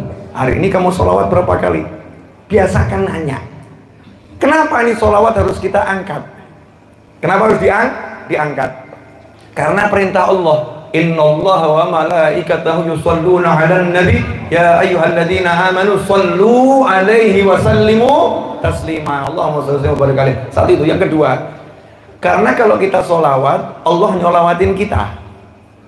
Jadi Allah tuh menyolawatin kita dengan syarat kalau kita mau menyolawati Nabi Muhammad SAW. Nah kalau kita udah disolawatin Allah, selesai, diampuni, diangkat, dirahmati, dikaruniai dan lain sebagainya. Kemudian yang ketiga, karena kalau kita nggak sholawat diancam, ngeri ancamannya. Iya, nih ancaman Nabi itu halus SAW, tapi halusnya halus nonjok. Riwayat Ibnu Majah, qala sallallahu alaihi wasallam, man nasiya sholata alayya khati'at tariqal jannah. Siapa yang lupa, siapa yang malas, siapa yang enggan, siapa yang sedikit bersolawat kepadaku, khoti'ah, salah, thariqul jannah, jalan surganya. Paham maksudnya? Siapa yang sedikit solawat, siapa yang enggan solawat, siapa yang malas solawat, maka perjalanannya ke surga akan nyasar, gak pernah sampai surga. Ngeri atau enggak ngeri? Sholatnya sholat, tapi kalau sedikit sholawat gak nyampe ke surga. Kok bisa? Iya, nanti hatinya akan kotor, dia akan bangga dengan sholatnya, ujub, merendahkan orang, sombong dengan sholatnya. Sodakohnya sodakoh, tapi kalau sedikit sholawat, dia akan sombong dengan sedekahnya. yang akan mengundat-undat sedekahnya, hancur pahala sedekahnya. Sholawat akan buat orang jadi mulia. Rasul bersabda SAW, sesungguhnya di antara kalian semua yang paling dekat dengan aku adalah yang paling banyak sholawat. Sehingga kalau kita belum mulia karena banyak sholawat, Allah akan jadikan kita mulia. Kenapa? Karena kita akan didekatkan dengan Nabi Muhammad SAW. Contoh, ada satu pesta, pakaiannya udah ditetapkan. Datang satu orang, ternyata pakaiannya nggak sesuai. Tapi yang punya rumah bilang orang itu harus masuk ke sini, maka panitia akan carikan pakaian. Betul? Udah, kamu pakai punya saya deh, penting kamu masuk. Kalau kita ini akhlak belum bagus, perbuatan belum bagus, kita banyak sholawat, Rasul udah berjanji SAW, siapa yang paling dekat denganku adalah yang paling mulia akhlaknya. Hadits yang lain, yang paling dekat denganku adalah yang paling banyak sholawat. Maka orang-orang yang akhlaknya belum mulia, kalau dia banyak sholawat, Allah akan jadikan akhlaknya mulia. Allah yang akan jadikan. Jadi lebih hebat lagi. Nah, setan nggak tinggal diam, makanya setan akan membisikkan, percuma kamu banyak sholawat kalau kamu masih banyak maksiat, percuma kalau banyak sholawat kalau akhlakmu masih bejat, percuma kamu banyak sholawat, percuma kalau. Maka kita jawab, nggak ada kata percuma untuk banyak sholawat. Kalau saya masih bejat, Allah akan jadikan saya orang-orang ningrat di sisi Allah Ta'ala. Kalau saya banyak maksiat, Allah akan beri saya tobat sehingga kita menjadi ahli taat. Kalau Allah akan berubah saya jadi orang yang taat pada Allah Subhanahu wa Ta'ala. Sholawatnya gencarkan, sholawatnya tingkatkan. Makanya di majlis-majlis sekarang dengungkan, ingatkan orang untuk sholawat dengan satu kalimat yang udah diambil dari Al-Quran. Sallu ala nabi. Allahumma sholli alaihi. Jelas? Jadi dikit-dikit ucapkan sallu ala nabi. Kalau ada yang mengucapkan sallu ala nabi, langsung jawab Allahumma sholli wa sallim wa barik alaih, atau sallallahu ala Muhammad, atau ya Rabbi sallallahu Muhammad, terserah. Pokoknya balas dengan sholawat. Sallu ala nabi. Ajari hati umat untuk terikat dengan Nabi Muhammad sallallahu alaihi wasallam. Jelas semuanya? Ya, alhamdulillah. Nanti pokoknya mau bangun baca sholawat, jalan baca sholawat, masuk rumah baca sholawat. Praktekkan ini, lihat sendiri nanti keajaiban yang akan terjadi. Percuma juga dijelaskan, terlalu banyak soalnya. Terlalu banyak. Lebih baik praktekkan, nanti semua akan punya pengalaman masing-masing. Lidah latih untuk sholawat. Sampai nanti lidah kita akan melatih. Orang yang udah biasa sholawat itu begitu duduk ini, kok dia belum sholawat, tiba-tiba mulutnya akan bersolawat sendiri. Oh iya, saya belum sholawat. Nanti hatinya akan diingatkan sama mulutnya itu. Awalnya kita ingatkan mulut, lama-lama nanti mulut akan mengingatkan kita, saling mengingatkan. Itu akan terjadi kalau kita latih. Nah, terakhir pesan saya melanjutkan pesannya para aulia wassolihin. Penyebab bencana di berbagai belahan dunia dan di berbagai tempat, menurut orang adalah banyaknya orang yang mabuk, orang yang judi, orang yang zina. Betul, memang maksiat itu menyebabkan terjadinya bencana, betul ya. Tapi sebetulnya ada satu maksiat yang pelakunya hampir ada di setiap rumah. Justru ini penyebab bencana terbesar, kata para aulia, kata wali-wali. Penyebab bencana terbesar itu ini. Kita nggak boleh nuduh loh ada orang zina. Pernah lihat emang? Gak pernah kan? Zina itu harus dilihat prosesnya dengan mata telanjang, bukan dengan kamera. Pernah kita seperti itu melihat? Ada dua orang laki-laki perempuan masuk kamar dikunci, teriak-teriak terus dibilang zina? Gak bisa, karena gak lihat. Berarti kalau Habib Novel ditanya, Habib pernah lihat orang zina di Indonesia? Saya jawab, tidak ada orang zina di Indonesia, karena saya nggak lihat. Saya nggak boleh nuduh. Ya, saya nggak boleh nuduh. Mabuk, ada orang mabuk, tapi banyak? Enggak, kamu nggak lihat kok. Betul kan ya? Nggak lihat. Ya, kita pernah lihat 1-2 orang. Di kampung ini apa setiap rumah ada pemabuk? Enggak. Perkeliaran pemabuk? Enggak. Judi lebih susah sekarang, online. Nggak kelihatan, betul ya? Kita nggak boleh nuduh fulan penjudi, nggak bisa kan? Karena online. Kita nggak boleh cari-cari aib orang lain. Tapi yang satu ini nggak usah dicari, kelihatan. Dan ada hampir di setiap rumah, dan ini dosanya sangat besar. Apa itu? Anak yang durhaka pada orang tua. Durhaka itu jangan dikira seperti maling kundang itu ya. Itu bukan durhaka, itu sudah kekerasan di dalam rumah tangga itu. Ibunya ditendang, dilempar, dorong, ini kekerasan. Durhaka itu gimana? Dipanggil sama ibu atau ayahnya pura-pura nggak dengar, itu durhaka. Pulang sekolah ada orang tuanya nggak salam, nggak nyamperin, ya. Toto masuk saja, kemudian pintu dikunci sih pakai headset, asik lihat ini, ya digedor-gedor kamarnya pura-pura nggak dengar. Itu udah durhaka. Durhaka itu dinasihatin orang tua nggak mau dengarkan, lari begitu saja. Itu durhaka. Durhaka itu diajak bicara orang tua, berani menatap mata orang tua dengan pandangan tajam. Itu durhaka. Durhaka itu ketika engkau tak berkata kasar, engkau tak berkata kejam, tapi engkau menganggap hartamu adalah milikmu, bukan milik orang tuamu. Durhaka.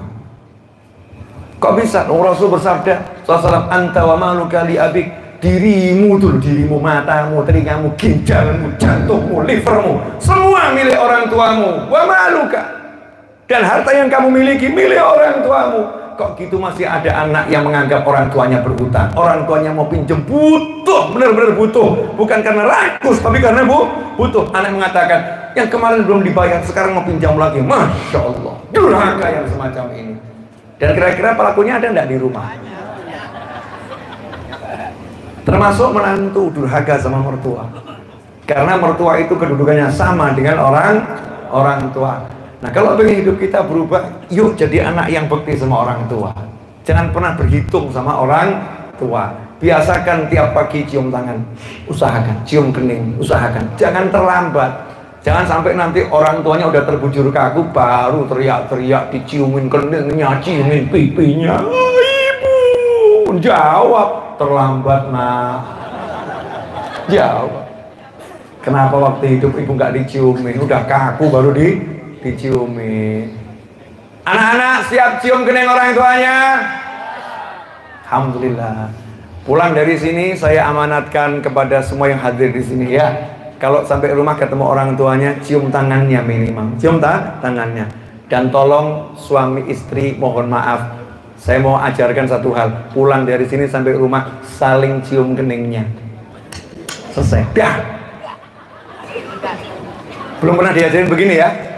Nah, kenapa? Begitu nanti Anda praktekkan, itu malaikat-malaikat yang di sini kaget semuanya. Malaikatnya datang dan mengatakan, "Dungaren. Tumben. Grocok rahmat ke sini." Yang grocok rahmat ke sini. Malaikat yang lain nanya, "Itu kok banyak rahmat turun di sana, kenapa?" "Pada cium kening." Dungaren. Bukan karena tahajud. Kadang-kadang suami tahajud, istri tahajud, tapi hati saling bermusuhan. Tidurlah, nggak usah tahajud, tapi hati saling menyayang. Kadang-kadang istri gayanya luar biasa, Allahu Akbar, sama ngepatin suamiku kurang ajar. Kamu nih ngadep Allah atau mau jelek-jelekin suami? Ada juga suami model begitu, Allahu Akbar, kapan matinya? Gak usah tahajud, tapi hati saling menyayangi. Apalagi tahajud berjamaah saling menyayangi, Masya Allah. Suaminya boleh-boleh, istri bahkan amin, ya Allah kabul, ya Allah kabul, amin, Masya Allah. Ini kan luar biasa. Maka mulai dari ini, saling cium kening, cium ke kening. Siap suami istri? Siap anak-anak? Ya, nanti adik-adik kalau orang tuanya nggak saling cium kening, laporkan Habib Novel. Ya, sayang. Nabi Muhammad SAW itu kalau ketemu putrinya Fatimah Zahra, Rasulullah cium keningnya Fatimah radhiyallahu anha. Sayyidah Fatimah radhiyallahu anha kalau ketemu Rasulullah cium ke keningnya. Ini Islam, inilah Islam, inilah hidup urip. Hidup itu duduk makan bareng, itu hidup. Lihat saling sayang, itu hidup. Ngobrol dengan senyum, itu hidup.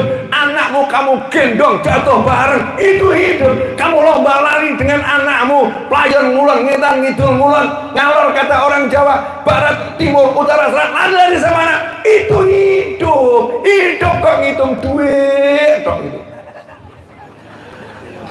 Masya Allah. Itu bukan hidup, itu neraka sebelum neraka itu. Neraka sebelum neraka. Jelas semuanya? Alhamdulillah 2 jam. Iya Mas Eto? Hah? Wah, 1,5 jam. Iya 2 jam lah. Anggap saja 2 jam pembulatan ke atas. Pembulatan ke atas. Jazakumullah khairan, dan saya minta tolong nanti saya nggak jabat tangan ya. Jabat tangannya sama orang tua masing-masing. Kadang-kadang ini antum-antum ini Masya Allah cintanya sama ulama luar biasa. Tapi ada sayangnya, sama orang tuanya biasa-biasa. Tangannya Habib dikejar bagus, tangannya Ustadz dikejar bagus, tangannya Kiai dikejar bagus, tangannya ajengan guru dikejar bagus. Tapi tangannya orang tuanya nggak dikejar, kurang ajar. Nggak bener itu nggak bener. Nah kalau tangannya Habib saja sampai sobek, mestinya tangan orang tuanya sampai gimana? Maksudnya semangatnya itu ya, semangatnya orang tuaku. Habib, Kiai, Ustadz datang disambut bagus. Orang tuanya datang ditanya, siapa itu? Bapak saya. Biasa saja, nggak disambut. Bapak saya akan duduk, disamperin, enggak, biasa saja. Ini anak nggak jelas ini. Anak nggak jelas. Makanya harus diingatkan terus, orang tuamu nomor 1, muliakan, agungkan. Kalau ada perempuan, namanya istri, ngajarin kamu untuk durhaka sama orang tuamu, cari istri yang lain. Bener, cari istri yang lain. Itu wujud neraka di rumah. Tapi saya yakin nggak ada istri yang semacam itu. Gak ada ya Bu ya. Masa istri ngajarin durhaka sama orang tua? Kalau ada, cari istri yang lain. Tapi dia jangan dibuang, jangan. Kenapa? Kurang menyakitkan. Kalau kamu nikah lagi di hadapannya, sakit hatinya. Nanti kamu katakan kepadanya, aku tak berniat menyakiti hatimu, tapi aku akan bahagia bersama orang yang bisa memuliakan orang tuaku. Paham ibu-ibu? Didik anaknya begitu ya Bu. Anak laki-lakinya dididik, nanti kalau cari istri harus bisa menghormati aku ibumu, dia ayahmu lebih dari siapapun. Kalau tidak nak, cari wanita yang lain. Siap ibu-ibu? Ibu mau punya mantu perempuan kurang ajar? Mau Bu? Mau Bu? Jadi setuju nggak dengan ucapan saya? Kalau saya bilang ada suami istrinya ngajak durhaka sama orang tua, ganti istri yang lain, ibu setuju? Tuh setuju tuh. Loh, karena setiap istri ini juga calon ibu dan mungkin seorang ibu. Maka sadarlah, hei wanita yang menjadi istri, jangan pernah mengajak dirimu dan suamimu durhaka sama orang tua. Jangan pernah kamu angkat dirimu lebih mulia dari ibu mertuamu atau ayah mertuamu. Allah nggak ridho. Ridhollah fi ridhol walidain wa suhtullah fi suhtil walidain. Berapa banyak suami menderita karena ingin memuaskan istrinya dan melukai hati orang tuanya. Masuk. Mungkin jarang yang nasihatin begini ya. Oh iya, ini kan nasihat sederhana toh, urusan bekti sama orang tua. Pelajaran anak SD, tapi nggak pernah diulang karena udah universitas semua, S1, S2, S3. Jadi udah nggak perlu belajar birrul walidain, nggak perlu. Ini pelajarannya anak SD. Jadi kalau ada khotib Jumat bahas birrul walidain, itu lagi. Padahal ridhollah fi ridhol walidain. Ridho Allah bergantung ridho kedua orang tua. Bu, jadi perkataan saya tadi salah atau benar? Benar ya Bu? Tapi belum selesai loh ya pemirsa, jangan dipotong. Nasihatin dulu. D itu orang tuaku, D itu juga orang tuamu. Nggak boleh kita utamakan diri kita di atas orang tua. Sabari dulu. Kalau ngeyel terus, nah, apa boleh buat? Apa boleh buat? Daripada nggak dapat ridho Allah, lebih baik nggak dapat ridho istri. Betul? Cari ridhonya Allah Subhanahu wa ta'ala. Kok ada suami, Masya Allah, sama Bu. Kalau suami ngajarin ibu durhaka sama orang tua, durhaka loh ya, sama orang tua, maka ibu nasihatin suami tadi. Ya nasihatin suami tadi sejadi-jadinya agar sadar, minta bantuan siapapun. Kalau masih seperti itu, maka itulah alasan yang paling layak untuk ganti pasangan hidup. Bukan karena nggak punya duit, bukan karena susah menderita nggak punya harta, tapi karena nggak taat pada Allah Ta'ala. La ta'ata fi makhlukin fi ma'siyatil khaliq. Nggak boleh taat pada makhluk kalau ngajak maksiat pada Allah Subhanahu wa Ta'ala. Jelas ibu-ibu? Super terakhir. Habis ini selesai, saya mau kembali melanjutkan perjalanan. Kaki saya udah cukup lega, sengaja gerak-gerak gini kalau buat nyupir enak. Ya, ini trik sekaligus apa namanya juga enak untuk hati, juga enak untuk kaki. Kesian yang bersila-sila ini. Sana kram sana kram sini, pindah sana pindah sini. Saya nggak perlu pindah. Nikmat atau gak nikmat? Nikmat. Makanya hidup dibuat nikmat. Sedikit ilmu orang gila kita pakai, tapi jangan jadi gila. Ya, jangan jadi gila. Bu, mau rezekinya berkah dan lancar, mau anaknya soleh dan solihah, nomor satu ya Bu, jangan pernah marah sama anak.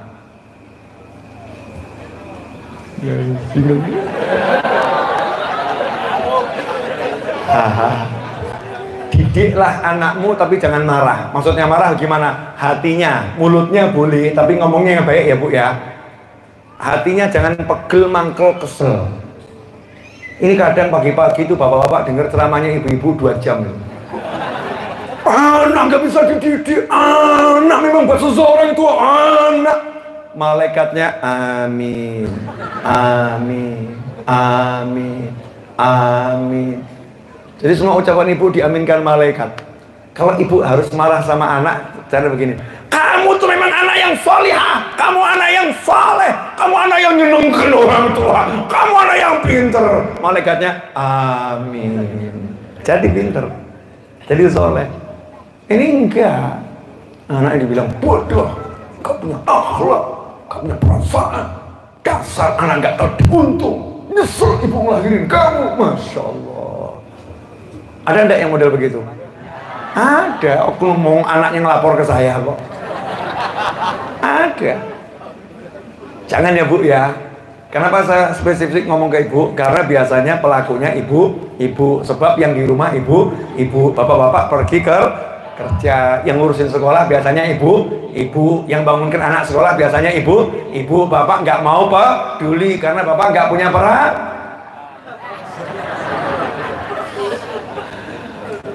Bu, itu yang pertama. Yang kedua ya Bu, kalau rezekinya mau berkah dan datang dari segala arah, gak usah dipikir. Jangan mikir besok makan apa, lusa makan apa, enggak. Jangan melihat suamimu yang cari rezeki, jangan. Yakinlah rezeki itu dari Allah.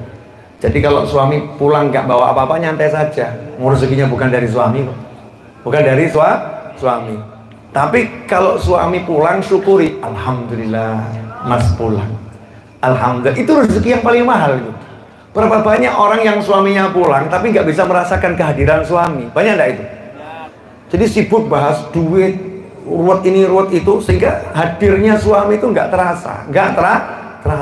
Hadirnya istri nggak terasa, hadirnya anak nggak terasa. Karena hatinya nggak melihat ini nikmat besar loh punya pasangan hidup, nikmat loh punya anak itu nikmat, nggak dirasakan. Hanya tertipu sama kertas, dan sekarang kertas nggak dipakai, pakainya kartu nggak dipakai, pakainya angka, pakai QRIS lagi. Masya Allah. Scan. Itu kok bisa buat orang pusing ya, saya heran tuh ya. Betapa bodohnya manusia bisa pusing gara-gara scan. Ini buat pusing. Nah, ngapain pusing? Habib belum tahu loh, Habib rasanya nggak punya duit. Aduh, kok ngomong gitu sama saya? Saya ini hidup dari nol, nggak punya apa-apa. Punyanya cuma satu kalimat.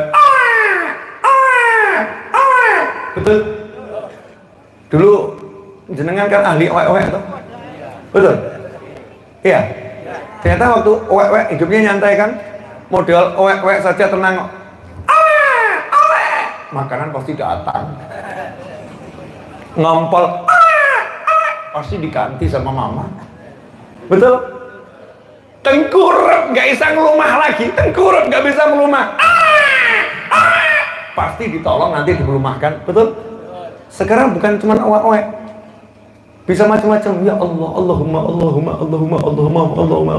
bisa ngomong macam-macam, masih bingung takut hidup. iki waras wedan.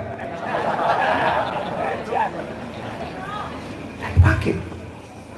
Afala ta'qilun? Apakah kamu tidak menggunakan akalmu untuk berpikir yang semacam ini? Tenangkan hidupmu, nggak usah pusing. Dan satu yang terakhir, saya kasih tahu ya, tak kasih tahu. Sebentar lagi kamu mati, nggak mungkin urip terus. Betul nggak? Sebentar lagi ngapain? Mati kan? Gak seberapa penting pangkatmu, gak seberapa penting derajatmu, gak seberapa penting hartamu. Pasti kamu mati, pasti. Kalau udah mati terus mau dikasih peti terbuat dari emas, terus dikasih kain sutra harga 200 miliar, terus mau dikubur, dibuatkan kuburannya itu temboknya dari intan berlian, terus mau disimpan lama-lama, gak ada. Mau jalan sendiri ke kuburannya, tetap ya butuh orang yang mikul, yang mandikan dan lain sebagainya. Mandi sendiri aja nggak bisa, betul. Owek juga nggak bisa. Udah nggak bisa apa-apa. Makanya jangan sibuk ngurusin yang masuk, toh nanti nggak mau kamu simpen, toh kalau kamu keluarkan kamu nggak pengen lihat. Betul. Jangan sibuk cari sesuatu, sibuk mikirkan cari sesuatu yang kalau kamu masukkan ke mulut, ya masukkan ke mulut, dikeluarkan orang lain juga nggak mau terima, kamunya sendiri jijik, dari mulut dikeluarkan kamunya jijik, sampai tenggorokan kamu minta dia cepet-cepet turun, jangan nyangsang di sini, betul ya? Begitu turun ke perut, kamu pun nggak akan nyimpan ini lama-lama kamu juga nggak mau, karena bisa membahayakan nyawamu, betul? Begitu dikeluarkan, kamu pun tidak mau melihat dan pengen segera menyingkirkannya. Benar, itulah yang kamu cari tiap hari, itulah dunia. Lah kok yang ada di depan mata, bojo ayu, suami ganteng, anak lucu, orang tua menyenangkan, langit indah, pohon yang seperti ini, angin yang gak usah pesen datang, gak dinikmati, tambah bingung duit. Ya Allah, la haula wala quwata illa billah. Mudah-mudahan ceramah saya ini berkah dan manfaat. Mohon maaf ya, saya ngomongnya seperti ini karena amanat guru saya kalau ngomong suruh dari hati. Saya nggak pandai merangkai kata-kata, tapi ini isi hati saya. Ya, ini isi hati saya, mudah-mudahan berkah. Kalau ibu-ibu ada yang tersinggung, itulah tujuan saya. Loh, namanya juga ceramah kan harus menyinggung hati, betul kan ya? Tapi tidak menghina siapapun. Saya ingin menyinggung hati ibu, bapak, hati saya. Kalau hati kita nggak tersinggung berarti ceramah saya gagal. Kalau masih ada hati-hati yang tersinggung, oh iya saya masih seperti itu, oh iya saya masih seperti itu, alhamdulillah berarti nasihat ini masuk ke dalam hati. Tapi jangan pernah menghina siapapun, jangan pernah mengangkat nama seseorang, jangan pernah mengangkat nama golongan, menghina, jangan pernah. Tebarkanlah kesadaran sebagai manusia di hadapan Allah Subhanahu wa Ta'ala. Ingat ya, pulang dari sini suami istri cium kening, anak cium orang tua masing-masing. Insya Allah hidup kita barokah. Mari kita tutup dengan doa bersama. Bismillahirrahmanirrahim. Alhamdulillahirabbil alamin. Allahumma shalli wa sallim ala sayyidina Muhammadin fil awwalin wa akhirin. وصل وسلم على سيدنا محمد في النبيين والمرسلين وصل وسلم على سيدنا محمد في كل وقت وحين وصل وسلم على سيدنا محمد في الملأ الأعلى إلى يوم الدين اللهم صل وسلم على سيدنا محمد مفتاح باب رحمة الله عدد ما في علم الله صلاة وسلاما دائمين بدوام ملك الله وعلى آله وصحبه اللهم يا أول الأولين ويا آخر الآخرين ويا ذا القوة المتين ويا راحم المساكين ويا أرحم الراحمين اللهم يا رب كل شيء بقدرتك على كل شيء اغفر لنا كل شيء ولا تسألنا عن شيء ولا تحاسبنا في كل شيء وأعطنا كل شيء اللهم اغفر لنا ولوالدينا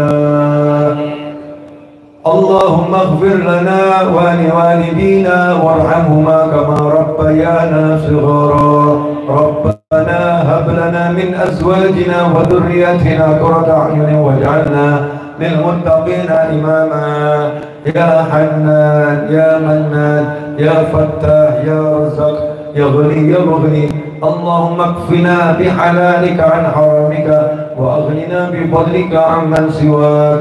Allahumma ya Allah, tolong ampuni kedua orang tua kami. Ya Allah, tolong sayangi kedua orang tua kami.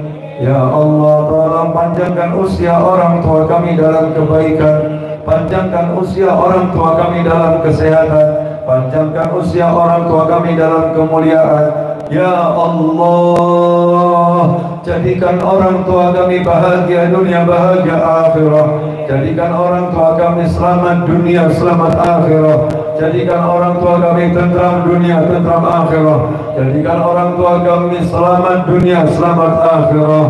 Ya Arhamar Rahimin, ampuni dosa-dosa kami kepada kedua orang tua kami. Maafkan salah-salah kami kepada ayah bunda kami. Ya Allah, jadikanlah kami anak-anak yang diridhai oleh orang tua kami. Ya Allah, tolong jadikan orang tua kami meridhai kami. Ya Allah, memaafkan kami. Ya Allah, Ya Arhamar Rahimin, jadikan kami anak-anak yang tercatat sebagai anak yang berbakti. Ya Allah, ampuni dosa kami kepada orang tua kami. Ya Allah, Ya Arhamar Rahimin, jadikan kami anak-anak yang berbakti. Ya Arhamar Rahimin, Ya Rabb, terkhusus untuk anak-anak keturunan kami ila yaumil qiyamah, tolong jadikan putra-putri, cucu-cucu, cici-cici dan seluruh keturunan kami ila yaumil qiyamah semuanya orang-orang yang mengesahkan Engkau, beriman kepadamu, pada Nabi Muhammad sallallahu alaihi wasallam. Jadikan semuanya beragama Islam. Ya Allah, jadikan semua anak keturunan kami beragama Islam. Ya Allah, lindungi anak-anak kami dari keburukan dunia dan keburukan akhirah. Selamatkan putra-putri kami dari keburukan dunia dan keburukan akhirah. Jadikan putra-putri kami tentram dunia, tentram akhirah. Mulia dunia, mulia akhirah. Selamat dunia, selamat akhirah. Ya Arhamar Rahimin, dekatkan anak-anak kami kepada kami dan dekatkan kami dengan anak-anak kami. Satukan kami dalam cintamu dunia hingga jannah. Ya Arhamar Rahimin, jadikan kesenangan kami dan putra-putri kami, pasangan hidup kami, orang tua kami, sahabat kami dalam taat padamu. Ya Allah, Ya Arhamar Rahimin, ampuni salah-salah kami pada anak-anak kami. Ampuni dosa-dosa kami kepada anak kami. Jika ada rezeki haram masuk ke dalam perut anak kami, tolong ampuni kami. Ya Allah, tolong ampuni kami. Ya Allah, rubahlah yang haram itu jadi halal untuk mereka. Ya Allah, tolong jangan bebankan kepada mereka. Ya Arhamar Rahimin, Ya Arhamar Rahimin, Ya Arhamar Rahimin, Ya Allah yang Maha Pengasih, Ya Allah yang Maha Penyayang. Ya Arhamar Rahimin, tolong jadikan anak-anak kami selamat. Ya Allah, jadikan putra-putri kami selamat. Ya Allah, jadikan putra-putri kami bahagia dunia, bahagia akhirat. Ya Allah, Ya Arhamar Rahimin, siapapun yang hadir di majelis ini, yang membantu majelis ini, yang menyaksikan tayangan ini, yang mengaminkan doa ini, Ya Arhamar Rahimin, jadikan semuanya sukses dunia, sukses akhirat, mulia dunia, mulia akhirat, tentram dunia, tentram akhirat, selamat dunia, selamat akhirat. Ya Arhamar Rahimin, teruntuk yang telah meninggal dunia di antara kami, orang-orang tua kami, sahabat-sahabat kami, kerabat kami yang telah mendahului kami, orang-orang yang berbuat baik kepada kami, yang dahulu bersama kami sekarang berada di pembaringan kubur. Ya Allah, sekarang berada di alam barzakh. Ya Allah, tolong jadikan kubur-kubur mereka taman-taman surgamu. Ya Rabb, jadikan kubur-kubur mereka taman-taman surgamu. Ya Arhamar Rahimin, sampaikan pahala kebaikan amal kami di malam hari ini kepada mereka semua. Ya Allah, jadikan sebagai rahmat untuk mereka semua. Ya Rabb, jadikan sebagai nikmat untuk mereka semua. Ya Arhamar Rahimin, letakkan roh-roh mereka bersama para nabi, para siddiqin, para syuhada dan para sholihin. Dan setelah Engkau beri kami usia panjang dalam segala kenikmatan, ketaatan, kebahagiaan, keindahan, kesehatan, akhiri kelak usia kami dengan husnul khatimah. Ashraqal badru alaina wa ikhtafa badru tamami mithla husnih ma ra'ayna fil iraqain wa syami ربي فاجعل مجتمعنا غاية حسن الختام واعطنا ما قد سألنا من عطاياك الجسام واكرم الأرواح منا بلقاء خير الأنام وابلغ المختار عنا من صلاة وسلام والحمد لله رب العالمين على هدينا وعلى من وحبيبي علي وإلى حضرة النبي صلى الله عليه وسلم. الفاتحة. بسم الله الرحمن الرحيم الحمد لله رب العالمين الرحمن الرحيم إياك نعبد وإياك نستعين اهدنا الصراط المستقيم صراط الذين أنعمت عليهم غير المغضوب عليهم ولا الضالين. اللهم صل وسلم على سيدنا محمد وعلى ال سيدنا محمد. ربنا تقبل منا إنك أنت السميع العليم وتب علينا إنك أنت التواب الرحيم برحمتك يا أرحم الراحمين. وصلى الله على سيدنا ورحمة الله وبركاته.